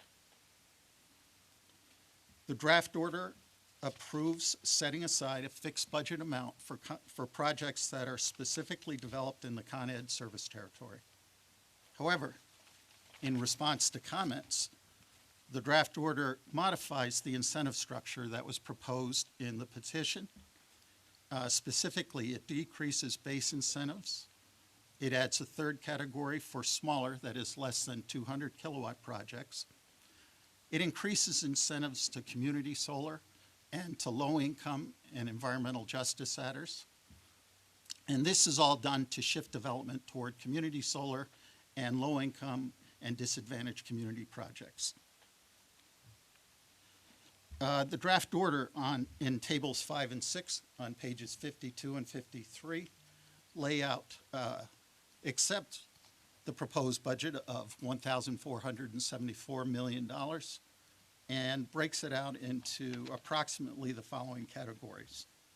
$544 million for megawatt block incentives for the 5 upstate utility territories, $396 million for Con Edison projects for their megawatt block incentives, $252 million for statewide solar energy equity framework funds, $239 million for statewide prevailing wage adders, $14 million for statewide brownfield or landfill incentive adders, $13 million for administration and evaluation And finally, approximately $60 million for the necessary New York State cost recovery fee.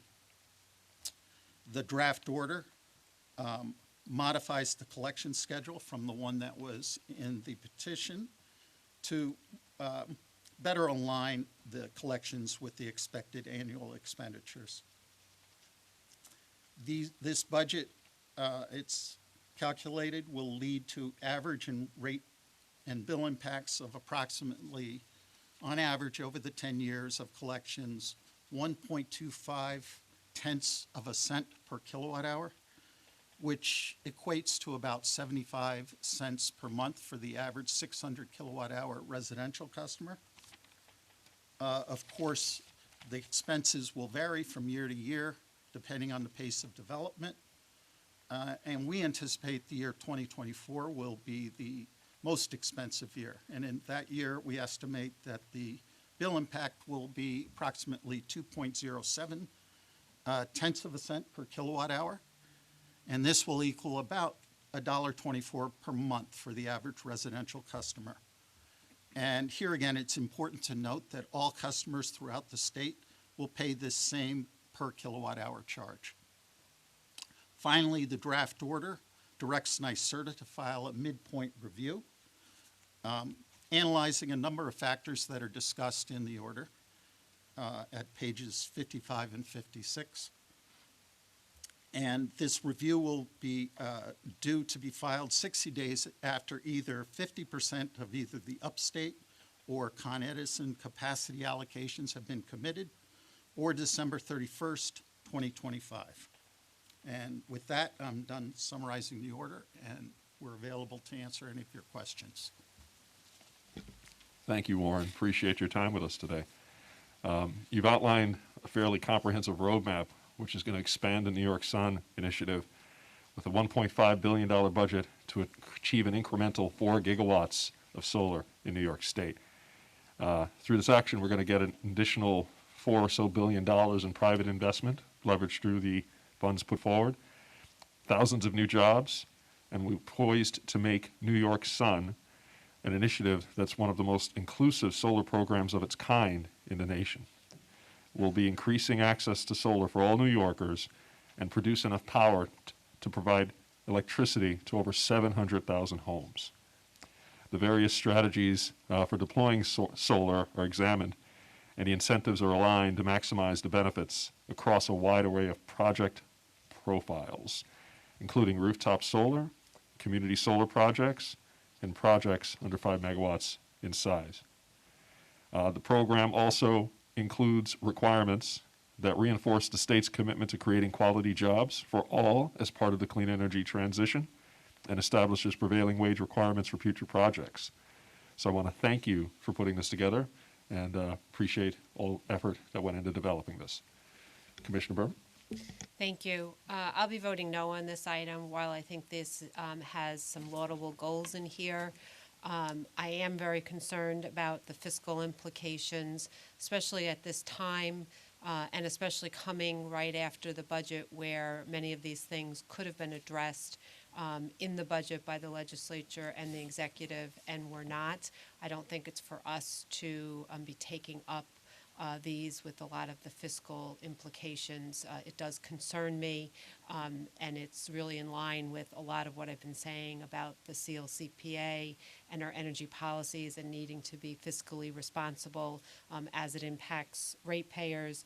I also am really concerned about the increasing issues that we have. Multiple interveners in their comments and the summary in our Appendix A, I think really sums it up well about the Commission carefully must evaluate whether the roadmap constitutes the most cost-effective means of achieving the CLCPA mandates, and that the roadmap does not adequately justify either the substantial increase in the CEF budget or the inclusion of certain categories of costs, such as for prevailing wages. It does concern me that we are increasing the prevailing wages here I think that should be something done by the legislature and the executive and not by us. I really am very concerned about that. So because of the cost impacts as well as us doing this, what I see as not our mandate in the increase on the prevailing wages, I'll be a no. Thank you. Thank you, Commissioner. Commissioner Alisi? Thank you. I have no comments or questions, but I will be voting yes on this issue. Thank you, Commissioner. Commissioner Edwards? I do not have any questions. I do support this. Thank you. Thank you, Commissioner. Commissioner Howard? Thank you, Mr. Chairman. I just a couple of comments. I want to echo Commissioner Berman's comments that this was a program that the legislature could have bought down this year. There was enough money in this budget to buy down this program, particularly those aspects of issues, even partially, even if it bought down the prevailing wage hit on this program. That would have been a worthwhile expenditure of state resources. And the irony to me is between the motor fuel tax cut and the costs that we are helping the NFL, we would have paid for this entire project with no bill impacts and with all the ensuing economic benefits that this initiative will do. The other thing that's very positive about this, New York is number one in a lot of stuff, local taxes, a variety of other negative things. But we do lead the nation in distributed solar. And that is something that is certainly worth lauding, and this moves us even further. The other thing about the issue of distributed solar, because there are so many individual projects, the risk of any one project failure is ameliorated by all the others. So it is small cap within reason as compared to the big cap items we did earlier. But again, thank you for doing this. I do believe and sincerely this is the one that the taxpayers should have bought. Thank you. Thank you. Commissioner Valeski? Thank you, Mr. Chair. Warren, thank you to you and your team. And also just an acknowledgement of the efforts of the folks over at NYSERDA who run the New York Sun program and run it very well over this last 8 or 9 years. It's clearly a program that's working. The costs of developing solar have come down significantly, and the order certainly makes sense. Thank you. Thank you, Commissioner. Commissioner Majora? Thank you, Chair, and thank you for the presentation. I have no additional questions or comments. Excellent. Thank you, Commissioner. Okay, I'll call for a vote. My vote is in favor of the recommendation to approve the roadmap and the expansion of the New York Sun program as discussed. Commissioner Berman?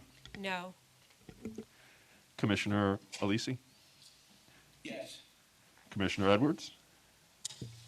Yes. Commissioner Howard? Yes. Commissioner Valeski? Yes. Commissioner Majori? Yes. Okay, the item is approved and the recommendations are adopted. Thank you, everyone. We'll now move to the consent agenda. Do any commissioners wish to comment or recuse from voting on any of the items on the consent agenda today? I'll begin with Commissioner Berman. Thank you. I have two short items. Item 377, I'm voting no, only because it ties into 370, which I voted no on, so it would only make sense to vote no on that item.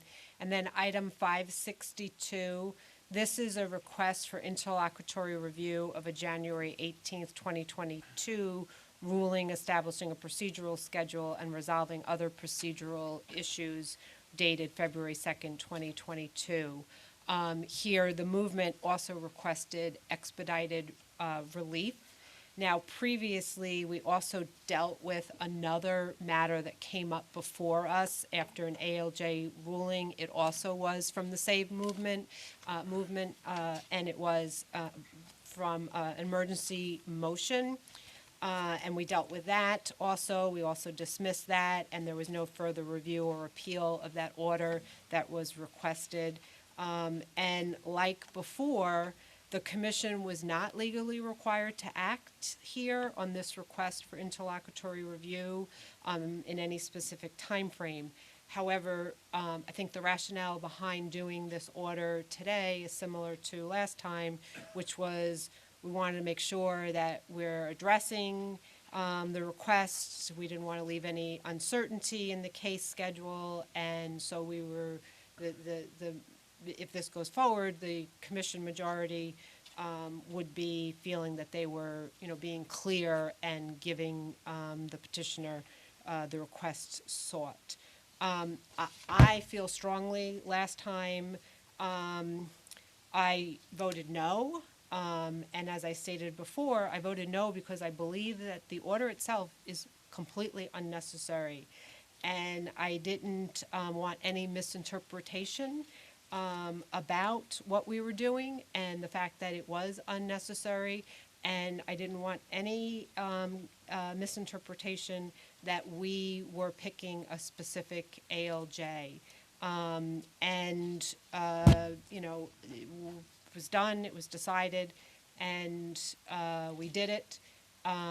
We didn't have to, we shouldn't have, but we did, and that's fine. However, we're here again with the same issue. The petitioner is now coming again, asking for expedited relief. And I just feel that this is now bringing an appeal on a routine procedural ruling that frankly appears bordering on frivolous. The ALJ has the discretion in setting these schedules, and unless there's some abuse of discretion, which as far as I can tell, looking completely at the record, there's no abuse of discretion, there's no extraordinary circumstances to warrant anybody on any way looking at that and seeing that there's any need to waste anybody's time. And so from where I see, we should be telling the petitioner, and I think the order does try to do that, which is basically get back to work on the matter that's before that and stop wasting our time. But more importantly, stop wasting the time of the parties and stop wasting the time of the ALJ. And it's not fair. I'm going to be voting no because I don't think that this is going to stop. But I am now saying it a little bit more strongly than I did last time, which I thought would have been heard. It's got to stop. And I would ask my fellow commissioners that if this comes again, that we not take it up. Or we look at a little bit more closely on what we need to do to ensure that these types of things don't keep happening. So with that, I'm going to be voting no. Thanks. Thank you, Commissioner. Commissioner Alisi? I vote yes on the entire agenda. Thank you, Commissioner. Commissioner Edwards? No questions, no comments. Thank you. Commissioner Howard? Yes, I just have one set of comments in regarding the variety of orders here dealing with the interconnection process and the result of the working group. The concept of continuous improvement is something that I would want to applaud, and particularly continuous improvement through collaboration. I think that is self-evident in these petitions. So again, with that, I probably will be supporting the balance of the consent agenda. Thank you. Commissioner Valeski? No questions. Thank you. Commissioner Majori? I'm just going to comment on one item, which is item number 161, which is we would be approving an appeal by a Mr. Stuart Chen. I don't know Mr. Chen, but in reading this case, it seems like he asked a question of his utility prior to May of 2019, and it's taken him this long to get an answer. And I just want to express my empathy for Mr. Chen. It seems like it shouldn't have taken this long. And that's my comment. But I'll be voting yes on the entire thing. Thank you, Commissioner. Okay, so I'll take a call for vote. My vote is in favor of the recommendations on the consent agenda. Commissioner Berman, how do you vote? I vote yes on the entire agenda except for 377 and 562, where I'll be voting no. Thank you, Commissioner. Commissioner Alisi? I vote yes on all items. Thank you, Commissioner. Commissioner Edwards? I vote yes. Thank you, Commissioner. Commissioner Howard? I'll also be voting yes on the consent agenda. Thank you, Commissioner. Commissioner Valeski? Yes on all items. Thank you. Commissioner Majori? Yes on all items. Thank you very much. With that, the items are approved and the recommendations are adopted. Madam Secretary, is there anything further to come to us before us today? There's nothing further. All right. With that, I adjourn. Thank you, everyone, for your time.